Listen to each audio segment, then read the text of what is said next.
A woman with calloused hands and hidden wisdom travels west with dreams of a new beginning, only to be rejected when her inability to read is discovered.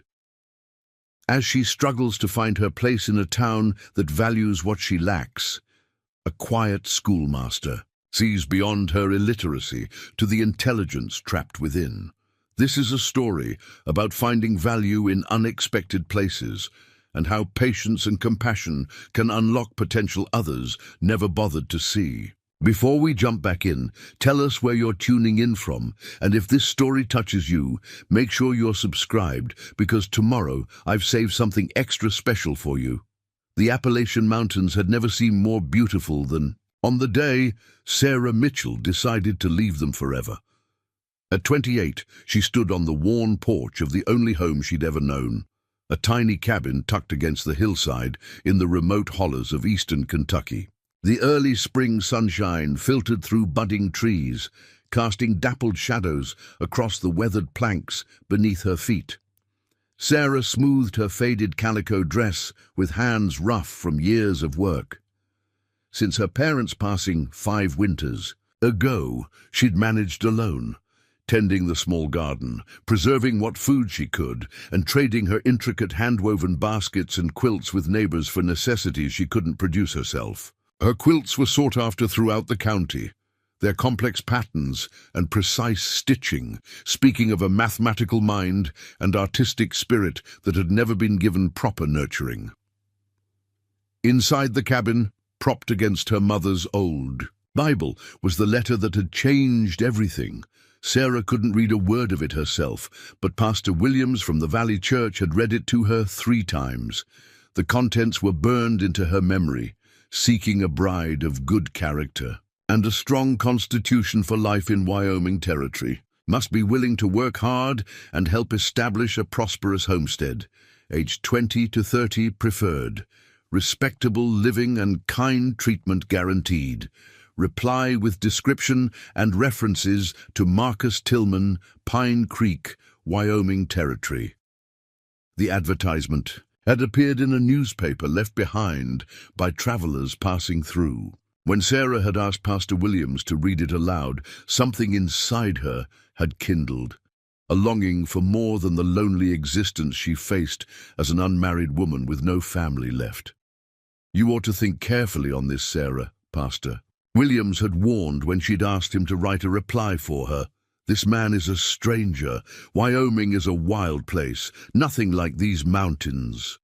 "I've got nothing keeping me here," Sarah had replied, her voice soft but determined. "And I've always been good with making something from nothing." The pastor couldn't argue with that. Sarah Mitchell might lack formal education, but no one questioned her resourcefulness or work ethic. He'd written the letter as she dictated, carefully, omitting any mention of her inability to read and write. It wasn't entirely dishonest, Sarah reasoned. She'd simply emphasized her other strengths, her cooking, sewing, quilting, and knowledge of medicinal herbs. The man had asked for someone of good character and strong constitution, not someone schooled in letters. 3 months of correspondence had followed, with Pastor Williams acting as intermediary, reading Marcus Tillman's letters to Sarah and writing her replies. Tillman had seemed pleased with what he learned of her, her industriousness, her skill with a needle, her knowledge of gardening and preserving. He'd sent train fare and a promise of marriage upon her arrival. The stage. "Leaves at noon," said Mrs. Perkins, the postmaster's wife, who had agreed to drive Sarah to the station in the family wagon. "Best finish your goodbyes to this place," Sarah nodded, her throat tight with emotion. She lifted the small wooden case that held her few possessions: 2 dresses, her mother's wedding ring, a handmade quilt, and a collection of carefully dried herbs and seeds from her garden. The seeds were her greatest treasure, heirloom varieties passed through generations of mountain women, hardy plants that could thrive in difficult soil. "I'm ready," she said, though her voice wavered slightly. The journey west was longer and more punishing than Sarah had imagined. 4 days on crowded trains, breathing coal smoke and sleeping upright on hard wooden benches. then 2 days on a stagecoach that rattled her bones and left bruises on her hips and shoulders. By the time the coach rolled into Pine Creek, Wyoming territory, Sarah was exhausted, dusty, and fighting waves of doubt that threatened to overwhelm her carefully maintained courage. Pine Creek was nothing like the lush green mountains of Kentucky. The town sat on the edge of the high plains, with the distant silhouette of the Bighorn Mountains on the horizon. A single dirt street, lined with weathered buildings, stretched before her. A general store, a small church, a saloon, and several other establishments whose purposes she couldn't immediately determine. The coach rolled to a stop outside what appeared to be a hotel, though the sign hanging above the porch faded beyond legibility. Sarah gathered her belongings, heart pounding, as she prepared to meet the man who would be her husband. Miss Mitchell, and a tall man with broad shoulders and a neatly trimmed beard, approached as she stepped down from the coach. His clothes were well made, but practical, a sign of modest prosperity. "Mr. Tillman?" Sarah questioned, forcing a smile despite her exhaustion. The man nodded, studying her with keen grey eyes. "Marcus Tillman, welcome to Pine Creek." He reached for her wooden case. "Let me help you with that." "Thank you." Sarah surrendered her case, noting the strength in his hands and the careful way he handled her belongings. "You must be tired after such a journey. I've arranged a room for you at the hotel. We can discuss details over supper." Sarah followed him inside the hotel, which was plain but clean. The proprietress, Mrs. Baker, showed her to a small room on the second floor. "Supper's at 6, Mrs. Baker informed her. "Mr. Tillman's arranged everything." Left alone, Sarah sank onto the narrow bed, allowing herself a moment of quiet panic. What if he discovered her secret? What if he sent her back? She had spent nearly all her savings on this journey, selling her cabin for far less than it was worth to a neighbor who knew she was desperate to leave. After washing away the worst of the travel dust and changing into her best dress, a cotton that brought out the deep color of her eyes, Sarah made her way downstairs at 6 o'clock precisely. Marcus Tillman was waiting in the small dining room, rising as she approached. "You look refreshed," he said, gesturing to the chair across from him. "I hope the room is comfortable." "Very, thank you." Sarah took her seat, carefully observing the table setting and mimicking Tillman's movements with the napkin. Growing up in the Hollers had taught her to be observant, to learn by watching rather than by instruction. "I've ordered roast beef." "It's what they do best here," Tillman said as a server placed plates before them. "That sounds lovely." They ate in silence for a few minutes, Tillman watching her with an intensity that made Sarah increasingly uncomfortable. She'd expected questions about her journey, or perhaps comments about the town, but instead he seemed to be scrutinizing her every movement. "Tell me about your education, Miss Mitchell," he said finally. Sarah's fork paused halfway to her mouth. This was the question she'd been dreading. "I was raised in the mountains," she said carefully. "My learning came mostly from my parents and from life itself." "But you did attend school," Tillman pressed. Sarah set down her fork, deciding that partial honesty was better than an outright lie. "There wasn't a proper school near our home. My mother taught me what she could." "I see." Tillman's expression hardened slightly. "In your letters, you mentioned herbal remedies and quilting patterns. You described them quite eloquently." Sarah's cheeks warmed. "Pastor Williams helped me with the letters. He has a way with words that I lack." "Pastor Williams wrote your letters," Tillman repeated, his voice flat. "He wrote as I dictated," Sarah clarified. "The thoughts were mine, though the penmanship was his." Tillman leaned back in his chair, eyes narrowing. "Can you read, Miss Mitchell?" The directness of the question left no room for evasion. Sarah met his gaze steadily. "No, Mr. Tillman, I cannot, nor can I write more than my own name." The silence that followed was deafening. Tillman's jaw worked as though he were chewing on her words, trying to decide whether to swallow them or spit them out. "This is Unexpected, he finally said. I specifically sought a bride with sufficient education to help manage my affairs. I mentioned my need for assistance with correspondence and bookkeeping in my second letter. Sarah's stomach clenched. Pastor Williams had read her that letter, but she'd assumed Tillman meant assistance in the sense of running a household, not managing written accounts. I apologize for the misunderstanding, she said, struggling to keep her voice even, but I have other skills that could be valuable to you. I can— Miss Mitchell, Tillman interrupted, I operate the town's general store. It requires extensive record-keeping, ordering of supplies, and correspondence with vendors. I need a wife who can assist with these matters, not one who requires education herself. Sarah felt as though the floor beneath her were dissolving.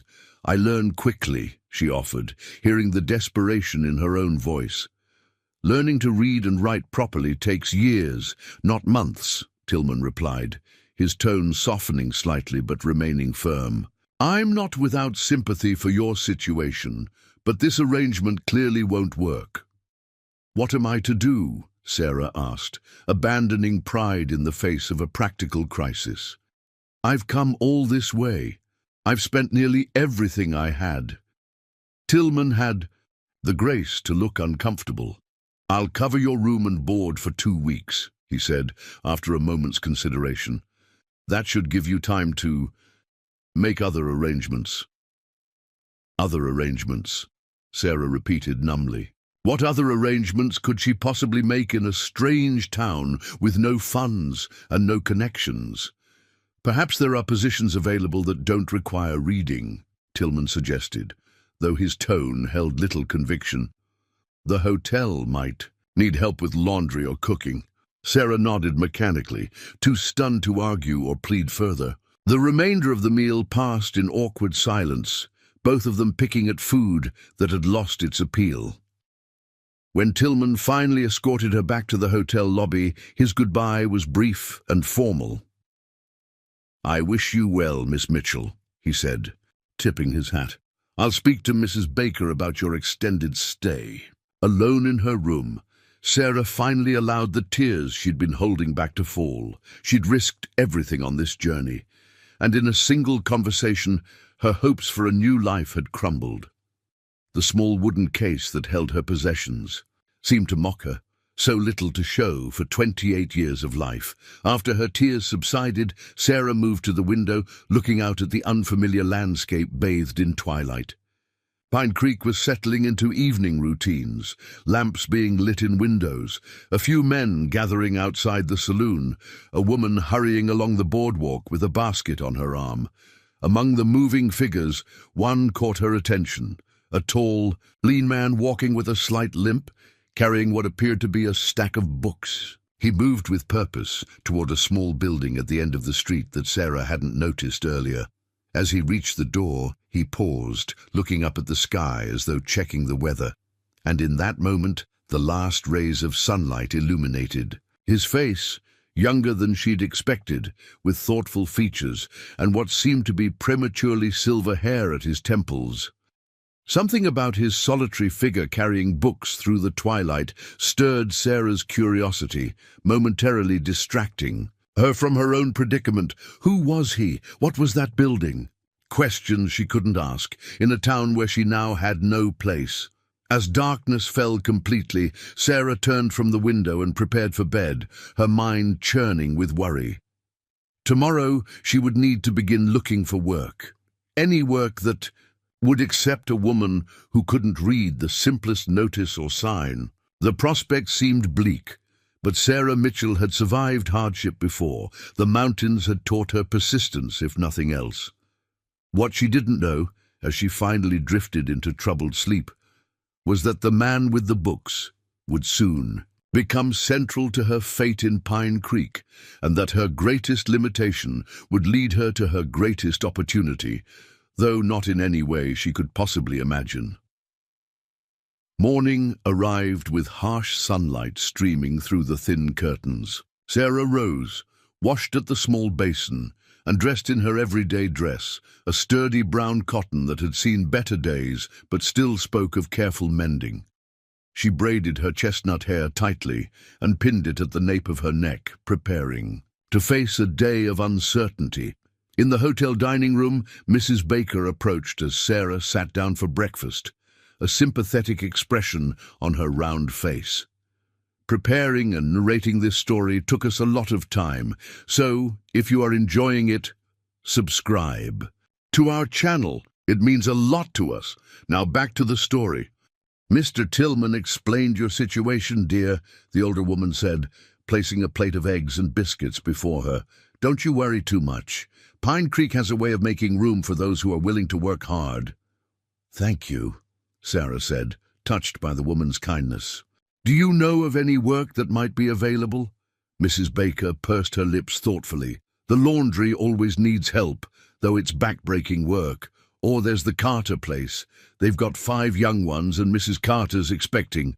Again, she could use a helper, I'd wager. Sarah nodded, mentally noting these possibilities. Neither appealed particularly, but beggars couldn't be choosers, as her mother used to say. "Who's the man who carries books?" she asked suddenly, remembering the figure from the previous evening. "I saw him walking to a building at the end of the street." "That'd be Mr. James Harrington," Mrs. Baker replied, her expression warming. "Our schoolmaster came here 3 years ago from Boston. Keeps to himself mostly, but he's done wonders with the children. That building you saw is our schoolhouse, small, but he makes do." A schoolmaster.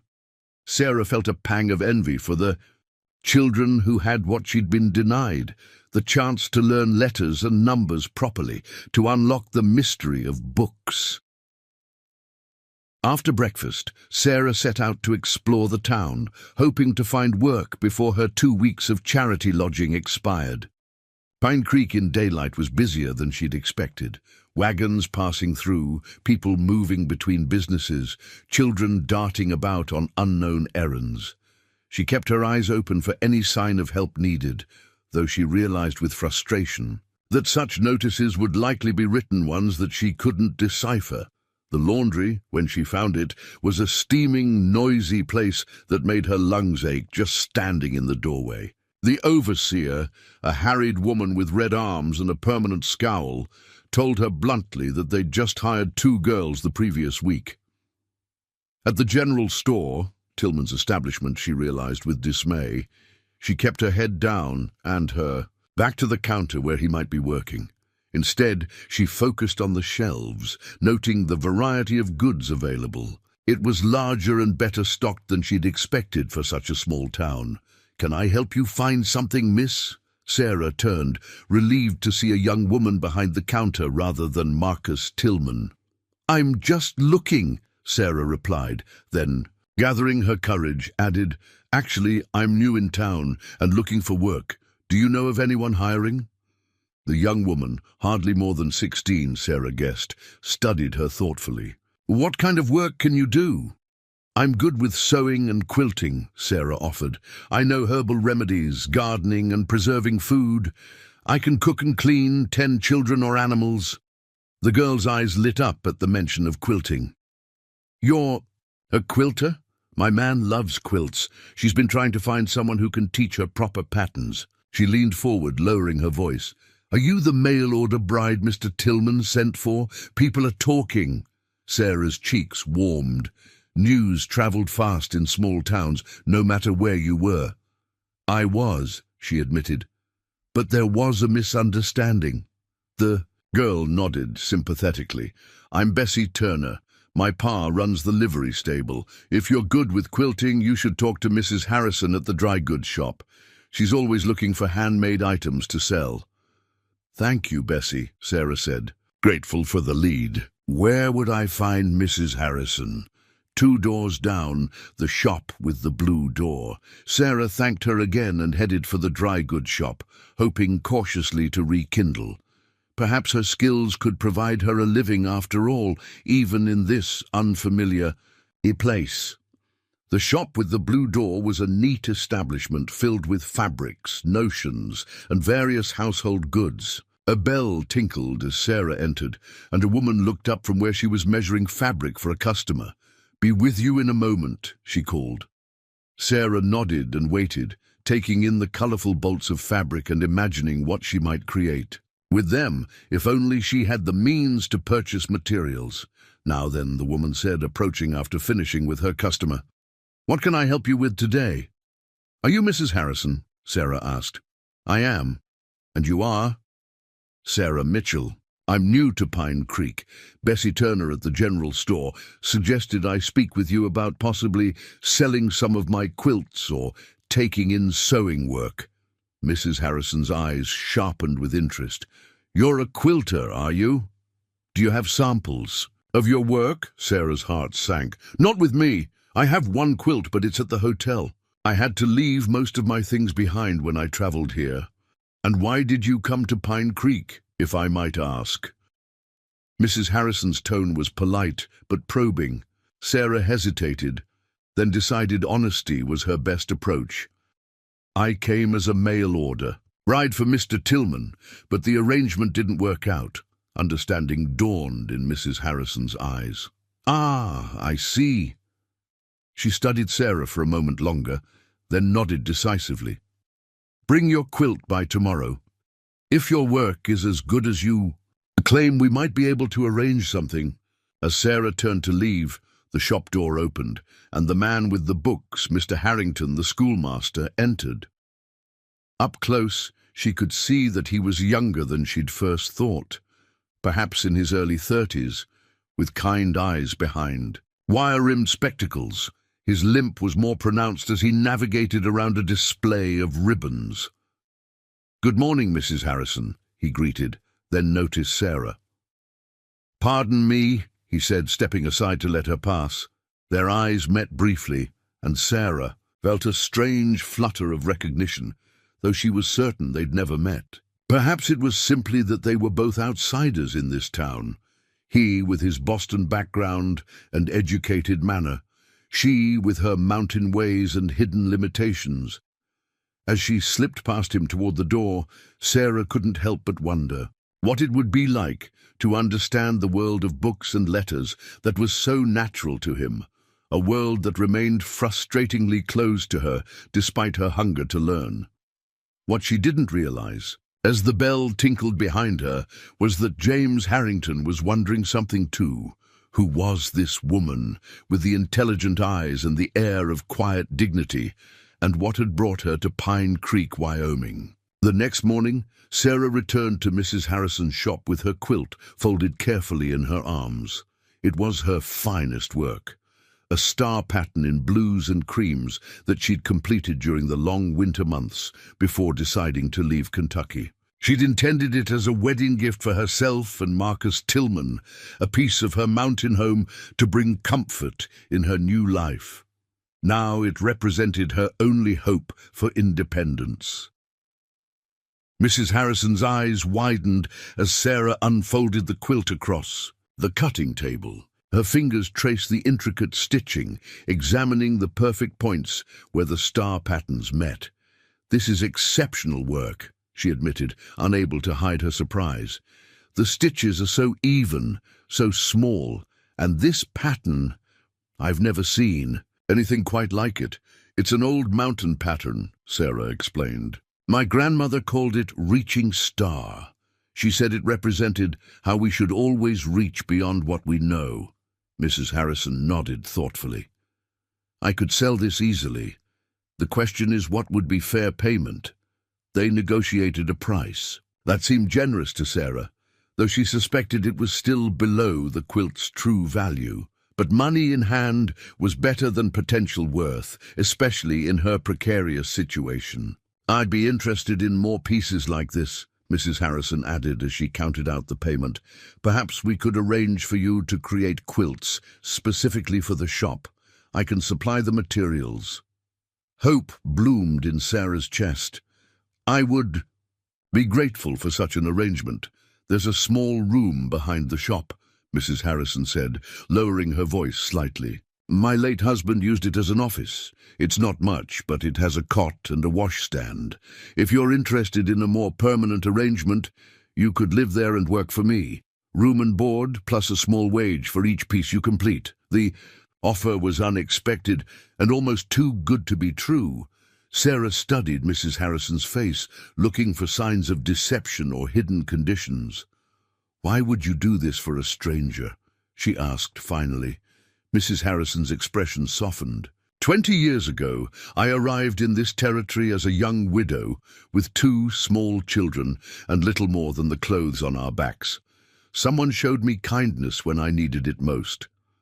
She gestured around the shop. "Now I can do the same. Besides, your work will bring customers. It's good business as well as charity." That evening, Sarah moved her few possessions from the hotel to the small room behind Mrs. Harrison's shop. The space was indeed tiny, barely enough room for the narrow cot, a small table with a basin, and a battered chest of drawers. But it had a window that looked out onto a small yard where wildflowers grow among the prairie grasses, and most importantly, it was hers. For the first time since arriving in Pine Creek, Sarah felt a tentative sense of security. She had shelter, honest, work, and the beginnings of a plan for survival. It wasn't the life she'd journeyed west to find, but it was a life she could build upon. The following days fell into a pattern. Sarah rose early, helped Mrs. Harrison open the shop, then spent her days sewing and quilting in the corner near the window where the light was best. Customers were curious about the newcomer with the skillful hands, and Mrs. Harrison proudly displayed Sarah's first quilt, which had already garnered interest from the banker's wife. "You have a gift," Mrs. Harrison told her on the 3rd day, as Sarah completed a set of intricate patchwork pillows. "Such precision without patterns or written instructions. It's remarkable." Sarah's hands stilled. "My mother said numbers and patterns lived in my head, even if letters didn't," she said quietly. "I can see how pieces should fit together before I cut them." Mrs. Harrison studied her thoughtfully. "Your illiteracy, it's not from lack of intelligence." "No, ma'am, just lack of opportunity." Sarah resumed her stitching. "There was no school near our home, and by the time I was old enough to walk the distance to the valley school, my hands were needed at home. My father tried to teach me letters when I was small, but he had little schooling himself, and after he injured his back in the mine, he had no patience for it." "Have you ever considered learning now?" Mrs. Harrison asked. "It's never too late. You know," Sarah's needle pierced the fabric with perhaps more force than necessary.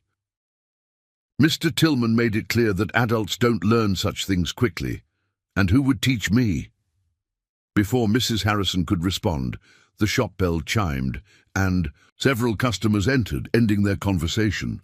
But the seed had been planted in Sarah's mind, a dangerous sprout of hope that she tried to uproot before it could take hold.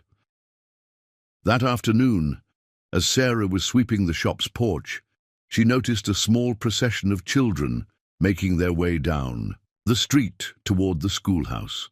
They ranged in age from perhaps 6 to 14, carrying slates and lunch pails, their voices carrying in the clear spring air. At the schoolhouse door stood Mr. Harrington, greeting each child by name as they filed inside.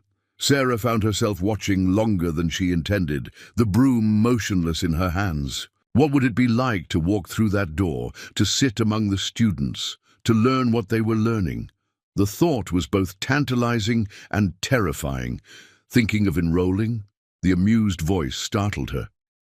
Sarah turned to find Marcus Tillman, standing a few feet away, a ledger tucked under his arm. "Mr. Tillman," she acknowledged stiffly, resuming her sweeping. "I hear Mrs. Harrison has taken you in," he continued, his tone conversational, but with an undercurrent that set Sarah's teeth on edge. "Quite the charitable woman, our Mrs. Harrison."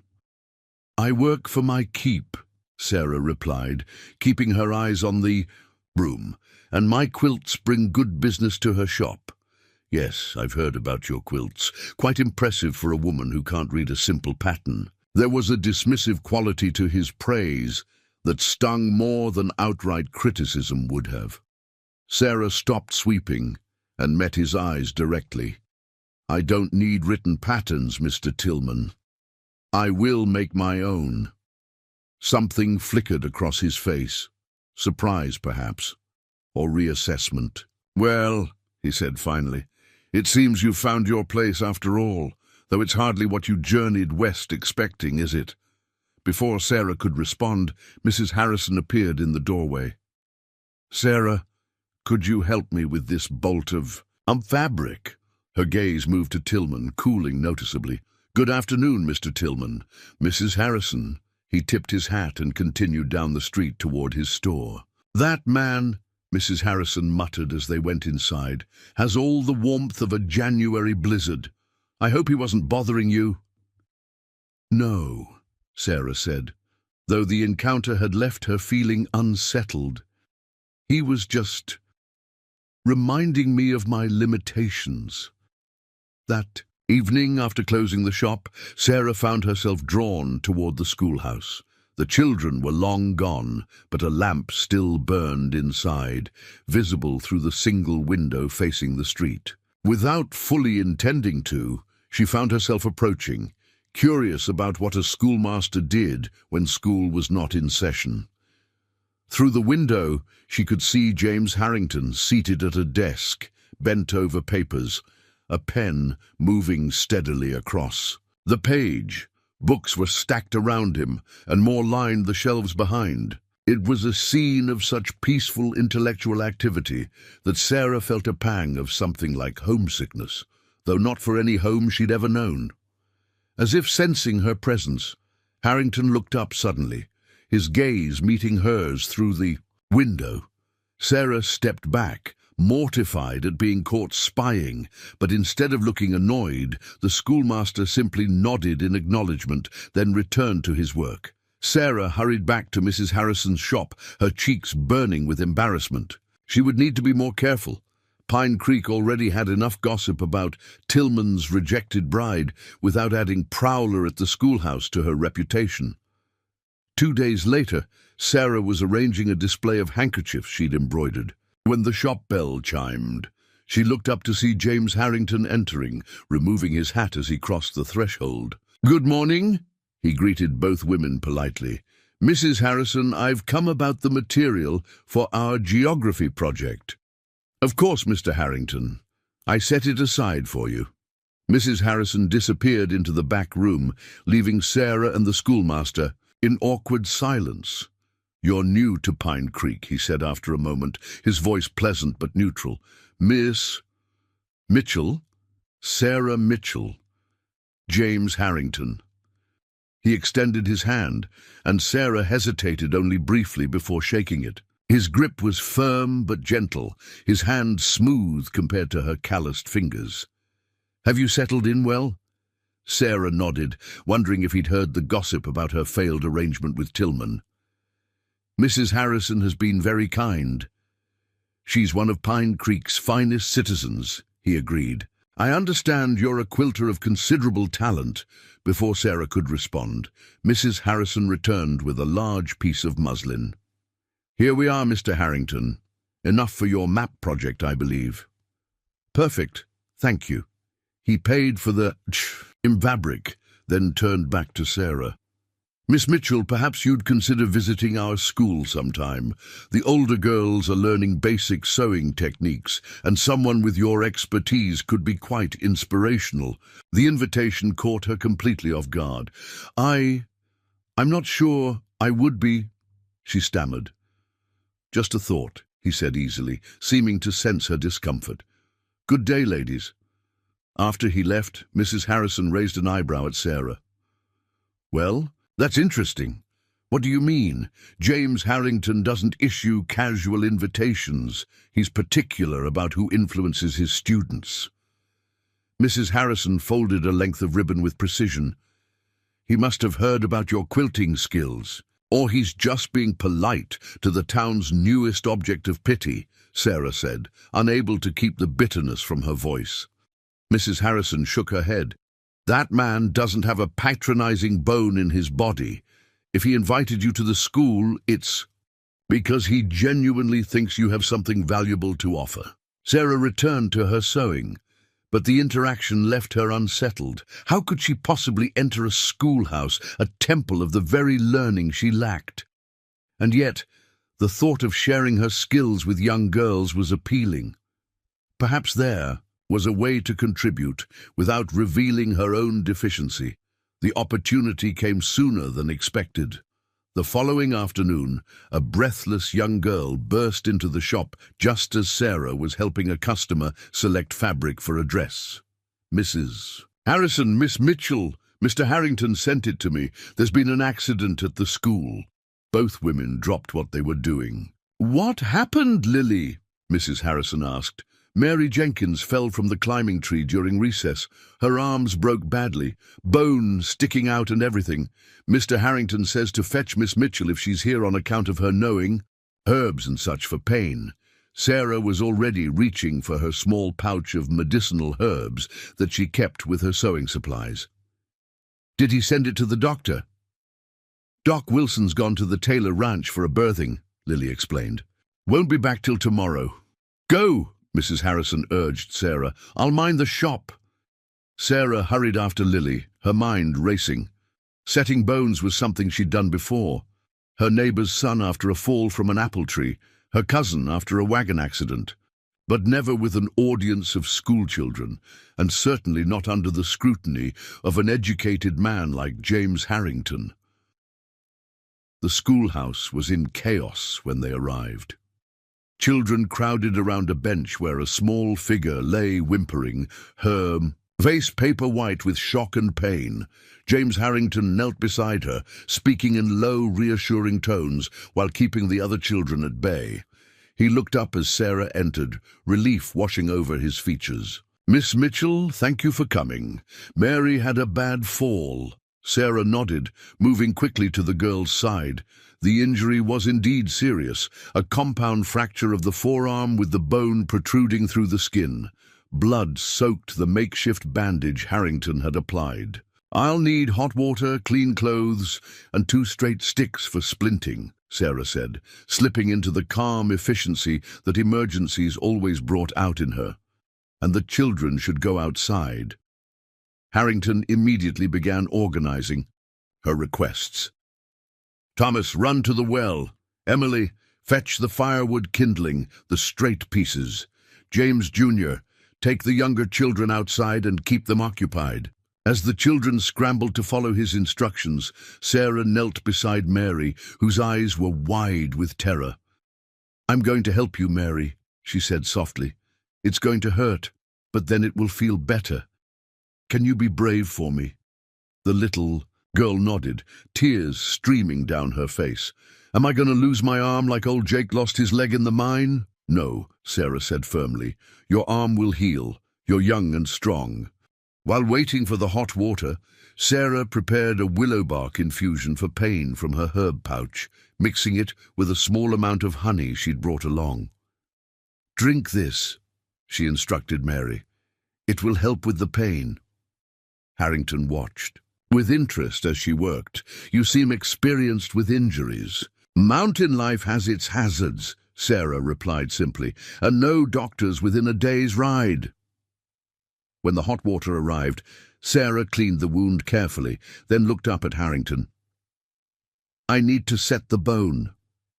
You'll need to hold her still. This will be painful, despite the willow bark." His eyes met hers, steady and trusting. "Tell me what to do." With Harrington holding Mary securely, Sarah took a deep breath and snapped the bone back into alignment with one swift, precise movement. Mary's scream was heart-wrenching but brief. She fainted immediately, which was a mercy. Working quickly, Sarah cleaned the wound again, applied a poultice of herbs to prevent festering, and bound the arm between 2 smooth sticks with strips of clean cloth, creating a solid splint. "That was, remarkable," Harrington said quietly as they finished. "Where did you learn such skills?" "My grandmother was a healer," Sarah explained, wiping her bloodied hands on a damp cloth. "She taught. My mother, who taught me. Mountain folk have always tended their own." Mary began to stir, whimpering as consciousness brought pain. Sarah mixed another weaker dose of willow bark. "This will help her sleep," The bone was set clean. Children heal quickly if infection doesn't set in. Harrington dismissed the school for the remainder of the day, sending a boy to fetch Mary's mother. As they waited, he studied Sarah with new eyes. "You're not what I expected," he said finally. "What did you expect, Mr. Harrington?" Sarah asked, suddenly tired of being assessed, and found wanting or surprising by the townspeople. "I don't know," he admitted. "The rumors said you were Tillman's mail-order bride, rejected for some unspecified inadequacy. I'm beginning to think the inadequacy was his, not yours." The unexpected support warmed Sarah, but she wasn't ready to reveal her secret shame to this educated man. "Kind of you to say, but Mr. Tillman had reasonable expectations that I couldn't meet." Before Harrington could probe further, Mary's mother arrived in a panic, which quickly transformed to gratitude when she saw her daughter resting comfortably with a properly set arm. "You're a godsend, Miss Mitchell," Mrs. Jenkins declared. "Doc, Wilson would have taken twice as long and charged twice as much, and Mary wouldn't be resting so peaceful-like." After Mrs. Jenkins had taken Mary home with clear instructions for her care, Sarah prepared to return to the shop. But James Harrington stopped her at the door. "Miss Mitchell, I owe you my thanks. You handled a crisis that would have overwhelmed many." Sarah shrugged, uncomfortable with praise. "Anyone with the knowledge would have done the same." "That's just it. Not everyone has such knowledge." He hesitated, then forged ahead. "I'd like to propose an exchange." "Exchange?" Sarah echoed, puzzled. "Your knowledge for mine." Seeing her confusion, he elaborated. "You could teach my older students about herbal remedies and basic medical care, knowledge that's invaluable on the frontier. And in return—" He paused, choosing his words carefully.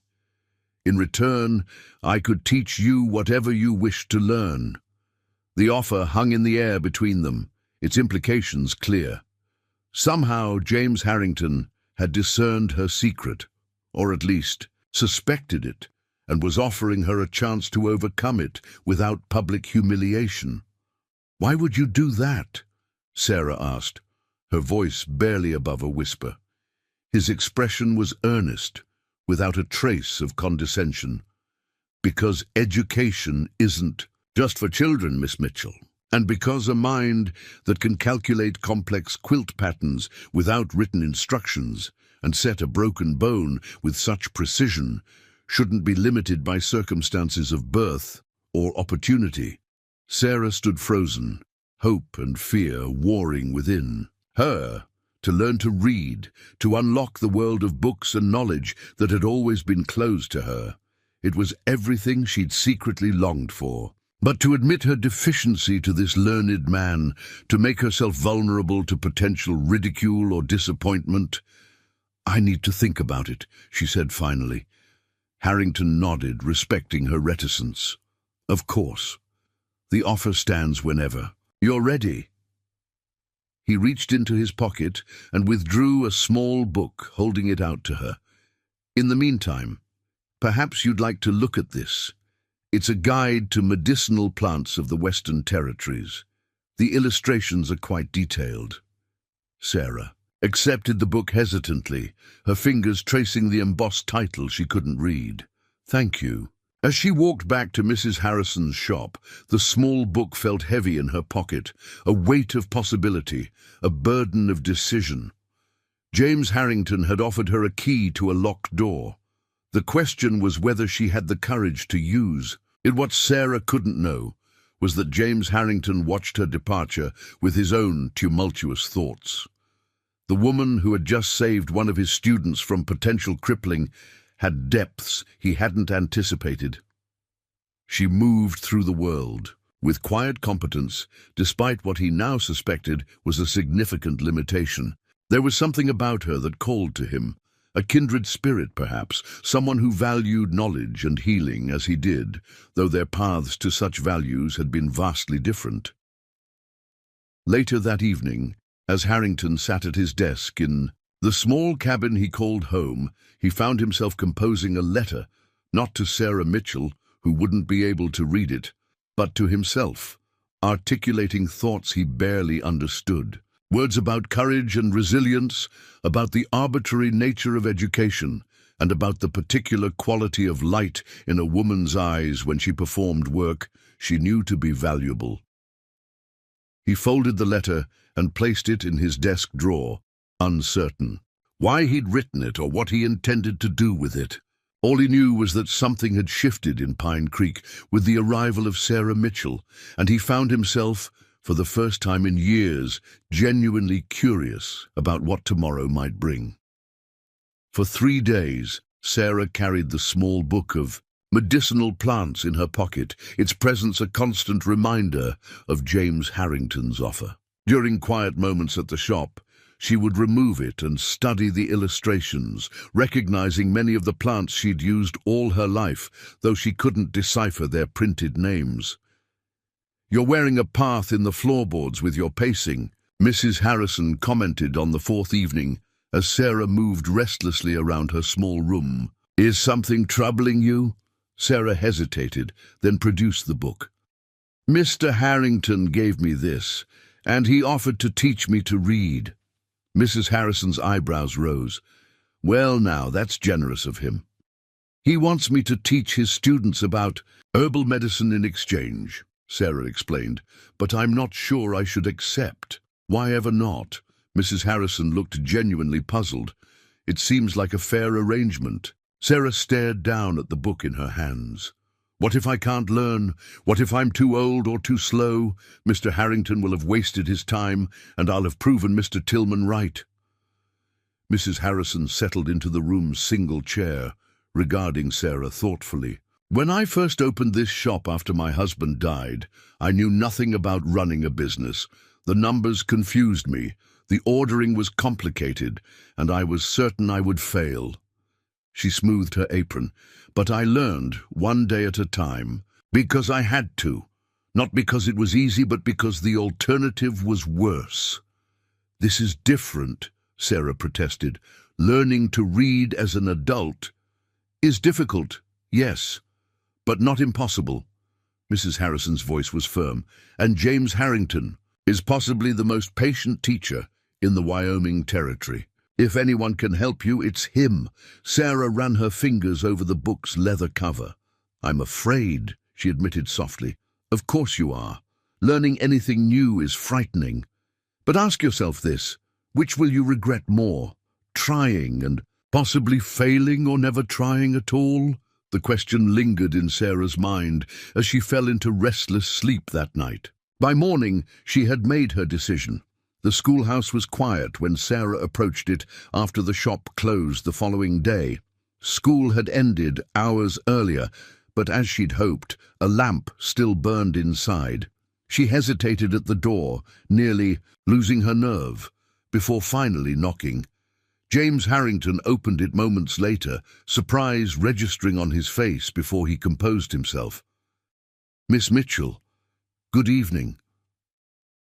"I've been thinking about your offer," Sarah said, without preamble. "I'd like to accept if it still stands." A smile spread across his face, transforming his serious features. "It absolutely stands. Please, come in." The schoolhouse was a single room with rows of benches facing a larger desk at the front. A blackboard covered one wall, and bookshelves lined another. It smelled of chalk dust, ink, and the particular scent of well-used books. "I was just finishing some grading," Harrington explained, clearing papers from a small table near his desk. "Would you like to sit?" Sarah perched on the edge of a bench, suddenly acutely aware of her surroundings. She'd never been inside a proper schoolhouse before. "Before we begin," she said, needing to establish boundaries, "I should be clear about my situation. I can recognize a few letters and write my name, but that's all. My numbers are somewhat better. I can count and do basic sums in my head. But reading and writing—" She trailed off, her cheeks burning with embarrassment. Harrington nodded, showing no surprise or judgment. "Thank you for your honesty. We'll start with the basics and progress at whatever pace suits you." He sat across from her. "And when would you like to begin teaching my students about herbal remedies?" "Whenever you think appropriate," Sarah replied, relieved that he hadn't commented on her limitations, "though I'm not sure what I could offer that would be valuable enough to exchange for reading lessons." "Don't underestimate your knowledge. Miss Mitchell, after witnessing your skill with Mary Jenkins, I'd say you have plenty to teach." Harrington rose and selected a slate and chalk from his desk. "Now, shall we begin with the alphabet?" The next hour passed more quickly than Sarah could have imagined. Harrington was indeed a patient teacher, neither condescending nor rushing. He started with vowel sounds, connecting them to words Sarah already knew. "A as in apple," he explained, writing the letter on the slate. "E as in egg. I was in ink." To Sarah's surprise, the letters began to make sense when associated with familiar objects. By the end of the hour, she could recognize all 5 vowels and was beginning to understand how they formed the foundation of words. "You're a natural student," Harrington commented as she successfully identified each vowel in a sequence. "Your mind grasps patterns quickly." "Patterns I understand," Sarah agreed. "It's like quilting, seeing how pieces fit together to create something whole." Harrington's eyes lit with interest. "That's exactly right. Reading is recognizing patterns in letters, just as you recognize patterns in fabric." He checked his pocket watch. "We should probably conclude for tonight, but perhaps we could continue tomorrow. Same time." Sarah nodded, surprised at her own eagerness for the next lesson. "Thank you, Mr. Harrington. Your patience is appreciated." "James," he said unexpectedly. "If we're to be colleagues of sorts, teaching each other, perhaps we could use first names, at least during these sessions." The suggestion startled her, but Sarah found herself nodding. "Very well, James." His name felt foreign on her tongue, intimate in a way that made her both uncomfortable and inexplicably pleased.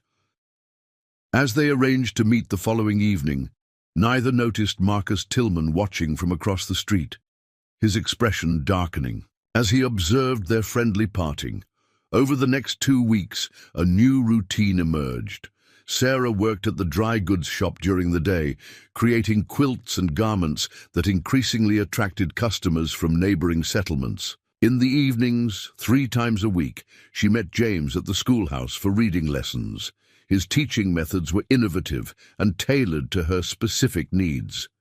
Recognizing her affinity for patterns, he developed exercises that transformed letters into visual designs. For numbers, he connected them to quilt dimensions and fabric measurements, concepts Sarah already understood intuitively. On Thursdays, Sarah visited the school during the afternoon to teach the older students about medicinal plants. She brought samples from her collection, showing them how to identify beneficial herbs and prepare simple remedies for common ailments. "Miss Mitchell, how'd you learn all this if you couldn't read books about it?" asked Abigail Turner, one of the more precocious 12-year-olds, during the second lesson. The question sent a ripple of discomfort through Sarah, but James intervened smoothly. "Miss Mitchell learned through the oldest and perhaps most reliable method of education, direct apprenticeship and observation. Before books were common, this was how all knowledge was preserved and passed on." His explanation satisfied the children while preserving Sarah's dignity, and she shot him a grateful glance. As May bloomed into June, Sarah's progress with reading accelerated. She mastered the alphabet, began recognizing simple words, and even attempted writing short sentences. The world of letters was gradually opening to her, revealing possibilities she'd never imagined. "You're advancing more quickly than any student I've taught," James told her one evening, as she successfully read a full paragraph from a simple reader. "Your determination is remarkable." "I have an excellent teacher," Sarah replied, the compliment coming more easily than it would have weeks earlier. Their initial formality had mellowed into a comfortable companionship based on mutual respect, And I have an excellent student, he countered with a smile, one who sees connections that often escape others. The warmth in his voice made Sarah glance up, catching an expression in his eyes that sent an unexpected flutter through her chest. She looked away quickly, focusing on the book before her. "I should probably return to Mrs. Harrison's," she said, rising. "It's getting late." James nodded, the moment passing. "Of course, though before you go I have something for you." He reached into his desk drawer and withdrew a small leather-bound journal. "I thought you might like to practice your writing between our lessons." Sarah accepted the gift, running her fingers over the blank pages. "It's beautiful. Thank you." "I noticed your quilt patterns are all stored in your memory," he explained. "Perhaps having them written down would be useful, and you could record your herbal remedies as well." The thoughtfulness of the gift touched her deeply. No one had ever so perfectly understood both her limitations and her potential at the same time. "I'll treasure it," she said simply. As summer approaches, Pine Creek hums with activity. Ranchers prepared for cattle drives, merchants stocked up for increased trade, and the community planned its annual Independence Day celebration. Sarah found herself unexpectedly integrated into town life, her quilts now displayed prominently in Mrs. Harrison's shop window, her herbal remedies sought after by families who had witnessed their effectiveness with the Jenkins girl. Even Marcus. Tillman's initial coldness had thawed slightly. He nodded politely when they passed on the street, and occasionally stopped at the shop to purchase items, though he carefully avoided being served by Sarah. "You've become quite the town fixture," Mrs. Harrison observed one afternoon, as they watched a customer depart with one of Sarah's quilted wall hangings. A far cry from the uncertain young woman who arrived this spring. Sarah smiled, acknowledging the truth in this. "Pine Creek has been kinder than I expected." "Some more than others," Mrs. Harrison remarked with a knowing glance.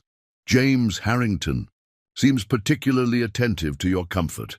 Heat rose in Sarah's cheeks. "He's been kind enough to teach me reading, nothing more." Mrs. Harrison raised an eyebrow but didn't press the issue. "Speaking of reading, how is your progress?" "Better than I ever imagined," Sarah admitted. "I can read simple texts now and write basic sentences. James says, Mr. Harrington says I have a natural affinity for language once the initial barriers are overcome." "Remarkable," Mrs. Harrison murmured. "And do you enjoy learning?" "More than I can express," Sarah replied, her voice softening. "It's like having a door unlocked after a lifetime of standing outside, peering through windows." The bell above the shop door jingled, interrupting their conversation. To Sarah's surprise, James entered, looking somewhat harried. "Miss Mitchell." "Mrs. Harrison," he greeted them. "I apologize for the intrusion, but I have a situation that requires Miss Mitchell's expertise if you can spare her." "Of course," Mrs. Harrison replied. "What's happened?" "Thomas Wilson, the blacksmith's son, was kicked by a horse this morning. Doc Wilson is treating the broken leg, but the boy developed a fever that's worsening by the hour. The doctor's remedies haven't helped." James looked directly at Sarah. "Mrs. Wilson remembered your treatment of Mary Jenkins and asked if you might have something for the fever." Sarah was already moving toward her small store of herbs kept in the back room. "Willow bark for the pain and fever, but if it's rising quickly he may need elderberries and echinacea as well. I'll need to see him to be certain." Within minutes, she had gathered her supplies and was following James toward the blacksmith's home at the edge of town. The normal professional distance between them evaporated in the urgency of the moment. "How high is the fever?" Sarah asked. As they hurried along, "High enough that he's delirious. The doctor fears brain inflammation." Sarah frowned. "That's concerning. How old is Thomas?" 11. Strong boy usually, but the injury was severe. They arrived at a modest house behind, the blacksmith's shop, where anxious family members greeted them with visible relief. Mrs. Wilson, a stout woman with tear-streaked cheeks, immediately led Sarah to her son's bedside. Thomas lay thrashing weakly on sweat-soaked sheets, his face flushed crimson. One leg splintered and bandaged. Doc Wilson, a grey-haired man with a perpetually grim expression, stood nearby, arms crossed. "Miss Mitchell," he acknowledged curtly, "I've administered quinine and applied cold compresses with little effect." Sarah nodded, respecting his territory, while assessing the situation with her own eyes. "May I?" she asked, gesturing toward the boy. The doctor stepped aside with obvious reluctance. Sarah placed her palm on Thomas's forehead, feeling the alarming heat radiating from his skin. "How long has the fever been this high?" she asked. "Started rising about 4 hours after the injury," Mrs. Wilson supplied. "Got really bad in the last hour." Sarah examined the splintered leg carefully, noting the swelling and redness extending beyond the bandages. "The fever's coming from the wound," she said. "There's an infection setting in." Doc Wilson stiffened. "I cleaned it thoroughly." "I'm sure you did," Sarah replied diplomatically, "but horse hooves can drive dirt deep into the tissues." She turned to Mrs. Wilson. "I need hot water, clean clothes, and a basin. Also honey if you have it." As Mrs. Wilson hurried to gather the requested items, Sarah unpacked her herbs. "The splint will need to be removed temporarily," she told the doctor. He bristled. "The bone needs to remain immobilized." "The infection will kill him before the bone can heal," Sarah countered, her voice calm but firm. "We need to draw out the poison."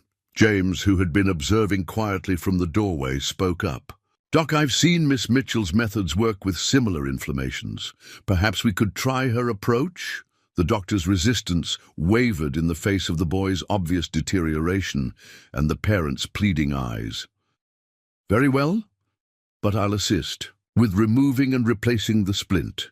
Working together in an uneasy alliance, Sarah and Doc Wilson removed the splinting. As Sarah had suspected, the wound beneath was angry and inflamed, with a pocket of infection forming along the break. "It needs to drain," she murmured, reaching for her small knife.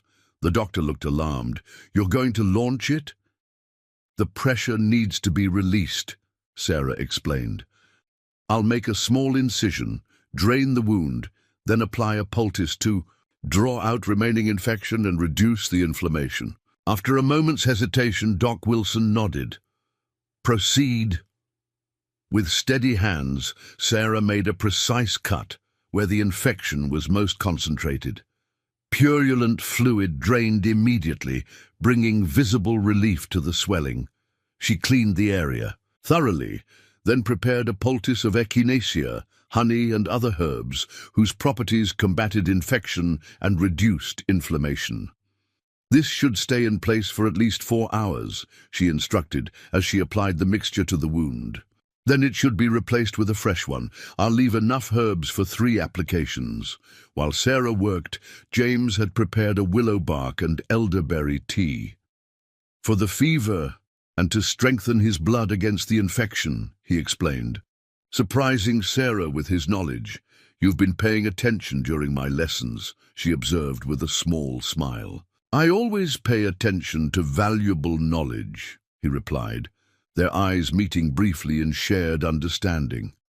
After the poultice was applied and the leg carefully resplinted, Sarah provided detailed instructions to Mrs. Wilson for continuing the treatment.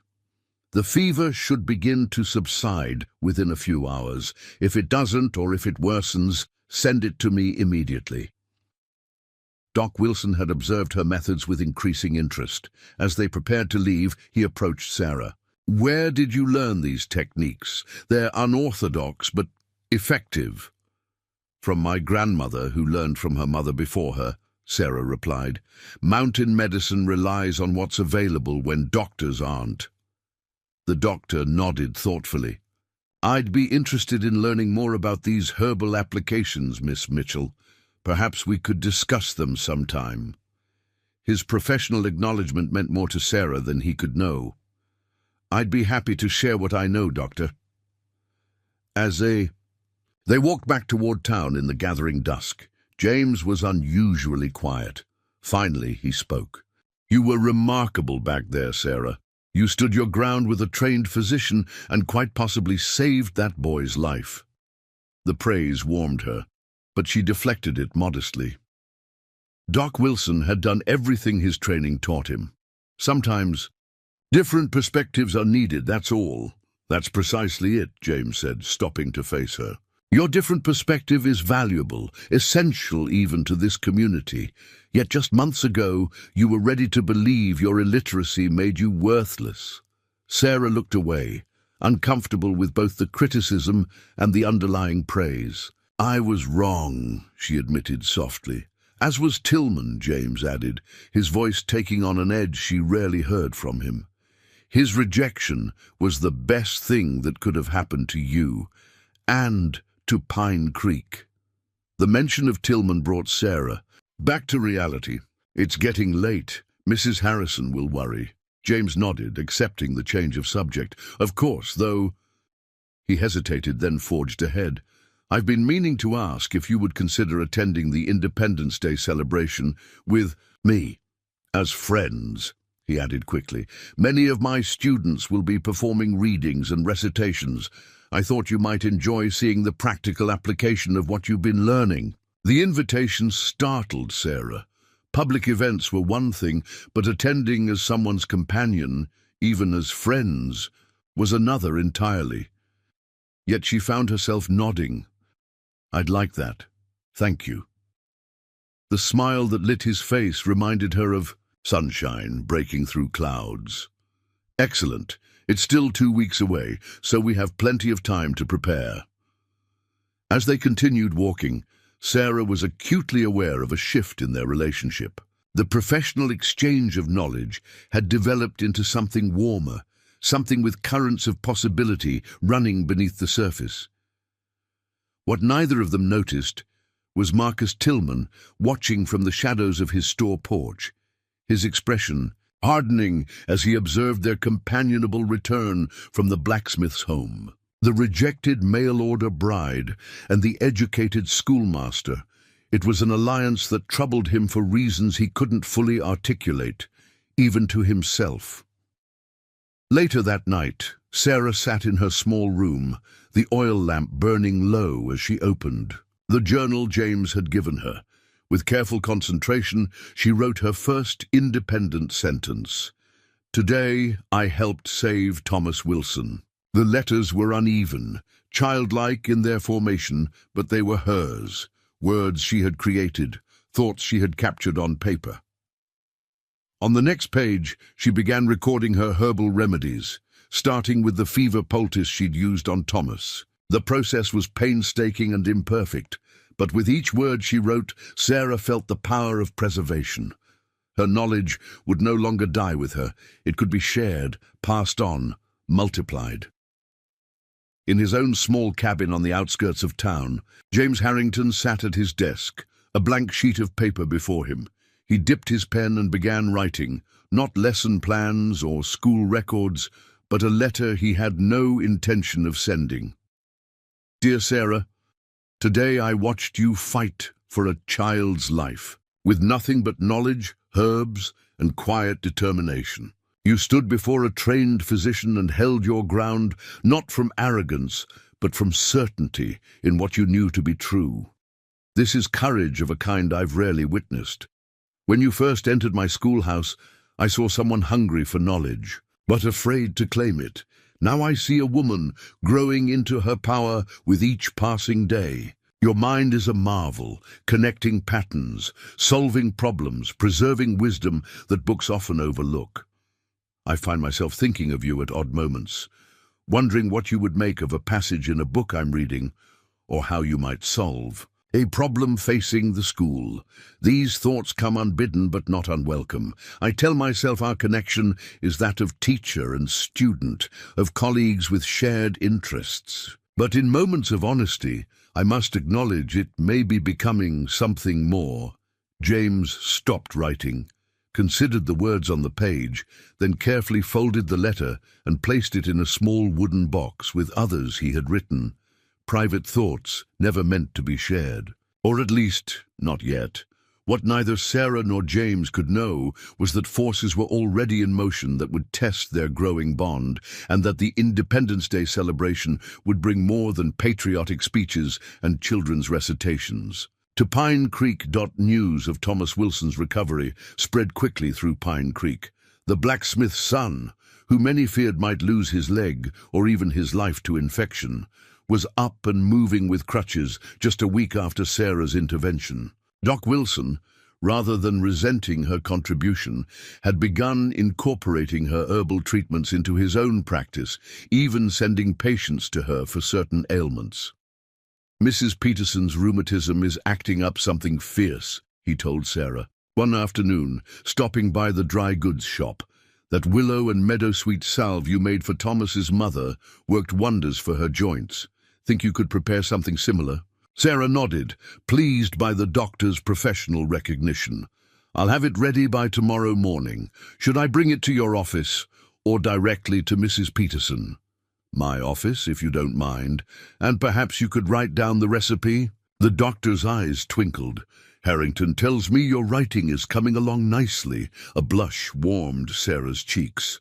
"I'm still learning, but I'd be happy to share the recipe." After the doctor left, Mrs. Harrison gave a low whistle. "Well now, from rejected bride to respected healer in just 3 months. You've come a long way, Sarah Mitchell. Thanks to your kindness and Mr. Harrington's teaching," Sarah replied, returning to the dress she was altering for the mayor's wife. "Speaking of James," Mrs. Harrison said casually, "there's been talk about you two." Sarah's needle stilled. "What kind of talk?" "The usual. Small towns run on gossip, you know that. Some say he's sweet on you. Others say you're just his charity project." Mrs. Harrison shrugged. "People will always talk. Question is, does it bother you?" Sarah considered this. "It bothers me that they would reduce Mr. Harrington's kindness to either romance or charity. He's a teacher. Teaching is what he does, regardless of the student's age or circumstances. And that's all it is?" Mrs. Harrison pressed gently. "Just teaching?" The question hung in the air, demanding an honesty Sarah wasn't sure she was ready to face. Her relationship with James had evolved over the past months, blurring the lines between teacher and student, between colleagues and something more intimate. "I don't know," she finally admitted. "And even if it were more, I'm not sure it would be wise." "Because of your different backgrounds?" Mrs. Harrison asked. "Because of everything," Sarah replied, resuming her stitching with perhaps more force than necessary. "He's educated, respected. I'm just beginning to read at a child's level. He has position and standing. I work in your back room and mix herbs." Mrs. Harrison shook her head. "You're looking at it all wrong. James values knowledge, all kinds of knowledge, not just what's found in books. And you possess wisdom many educated folks lack." She reached over and patted Sarah's hand. "Besides, I've seen how he looks at you when he thinks no one's watching. That's not the look of a teacher for a student." Before Sarah could respond, the shop bell jingled. Both women looked up to see Marcus Tillman entering, his usual stern expression firmly in place. "Mrs. Harrison, Miss Mitchell," he greeted them with a curt nod. "I need fabric for curtains. My housekeeper insists the afternoon sun is fading the parlor furniture." Mrs. Harrison moved to assist him, leaving Sarah to her sewing. But Tillman seemed distracted, his gaze drifting repeatedly toward Sarah. "I understand you've been treating illnesses around town," he said abruptly. "Thomas Wilson's leg, Mrs. Peterson's rheumatism." Sarah looked up, surprised by the direct address. "Simple remedies, nothing more. And yet effective, according to reports." He fingered a bolt of heavy cotton. "You've found your place here more quickly than I anticipated." There was something in his tone that Sarah couldn't quite identify. Not quite resentment, not quite admiration, but a strange mixture of both. "Pine Creek has been welcoming," she replied neutrally. "Indeed." Tillman's mouth tightened. "Particularly our schoolmaster. I understand you've been taking reading lessons." The personal nature of the inquiry caught Sarah off guard. "Mr. Harrington, Has been generous with his time, yes. Quite generous, Tillman agreed, his emphasis making the words sound like criticism, though one wonders about his motives. Mrs. Harrison intervened smoothly. Mr. Tillman, I think this blue would suit your parlor beautifully. It won't fade as quickly as darker colors. The conversation turned to curtain fabric, much to Sarah's relief. But Tillman's comments lingered in her mind long after he'd made his purchase and departed.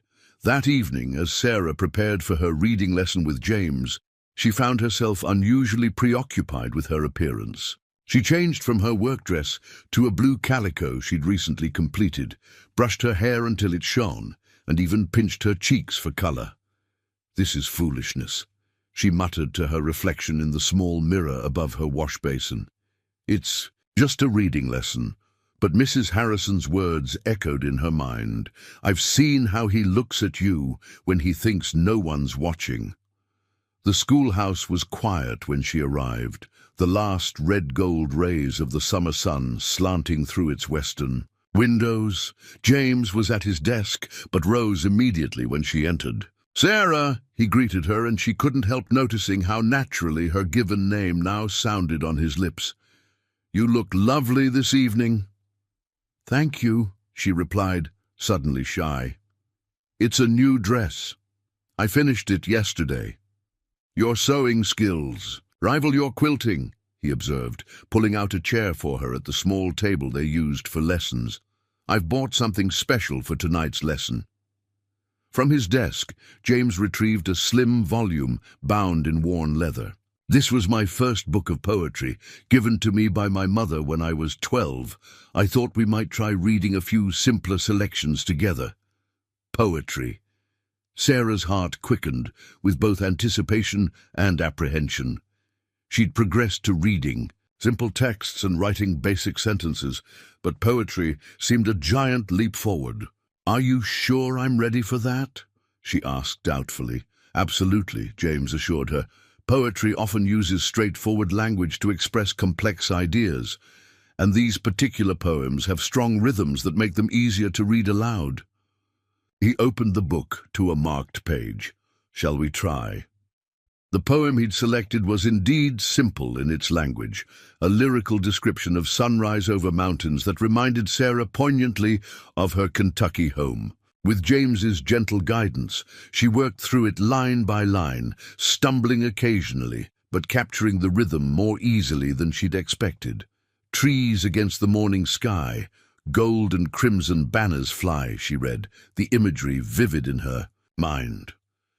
Day awakens with a sigh, night's shadows slowly die. Beautiful, James murmured when she finished. You read that with perfect feeling. Sarah flushed with pleasure. The words painted pictures I could see. That's exactly what poetry should do. His smile was warm with approval. You have a natural ear for language, Sarah. Once the technical aspects of reading are mastered, your innate understanding of meaning and rhythm emerges. They continued through several more poems, James occasionally reading one aloud to demonstrate different rhythms and tones. Sarah found herself mesmerized by his voice, the way it caressed certain words and strengthened others. Would you read one more? She asked when he prepared to close the book. I like listening to you. Something flickered in James's eyes, a momentary intensity that made Sarah's breath catch. He nodded, turning to a different section of the book. This one has always been a favorite, he said softly, and began to read. The poem was unlike the others, not about nature or abstract concepts, but about love, about seeing beyond surface appearances to the true worth within a person, about finding unexpected beauty in overlooked places. James's voice grew quieter as he read, more intimate, his eyes rarely leaving the page to meet Sarah's. When he finished, a silence fell between them, charged with unspoken meaning. That was... Sarah searched for words. That felt personal. Poetry often does, James replied. The best poems speak directly to our experiences, even when written by someone who lived centuries before us. He closed the book, but didn't immediately put it away. "I have something to ask you, Sarah.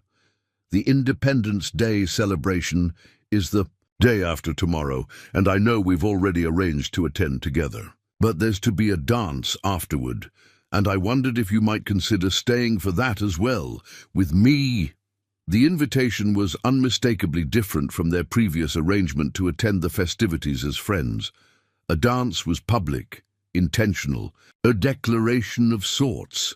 "People will talk," Sarah said, echoing Mrs. Harrison's earlier warning. "People already talk," James countered gently. "The question is whether we let their talk determine our choices." Sarah thought of Tillman's pointed comments about James's motives, of the whispers that had followed her since her arrival in Pine Creek, of the boundaries she'd spent her life navigating. "I'd like to attend the dance with you," she said finally. "But I should warn you, I've never had formal dance lessons." James's face brightened with genuine delight. "Fortunately, dancing is one area where I can claim some proficiency. We mountain folk aren't completely without social graces." His playful reference to his own Appalachian origins, something he rarely mentioned, made Sarah laugh. "Well then, Professor Harrington, I accept your invitation." Independence Day dawned clear and hot, the kind of crystalline summer day that seemed to stretch endlessly before surrendering to twilight. Pine Creek was transformed by red, white, and blue bunting draped across storefronts, American flags flying from every available pole, and a general air of festivity that infected even the most sober citizens. The celebration was to be held in the town square, where a platform had been erected for speeches and performances. Afterward, the schoolhouse would host the dance, its interior transformed by the Women's Auxiliary Committee. Sarah spent the morning helping Mrs. Harrison prepare for the shop's participation in the festivities. They would have a stall displaying Sarah's quilts and needlework, alongside special holiday ribbons and fabric bundles. "You're as nervous as a cat in a rocking chair factory," Mrs. Harrison observed, as Sarah rearranged the same quilt display. "For the third time. Anyone would think you were giving the keynote address instead of just attending with the schoolmaster."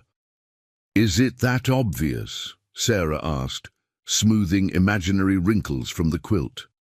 "Only to someone who knows you well," Mrs. Harrison assured her, "which I'm pleased to say I do after these months."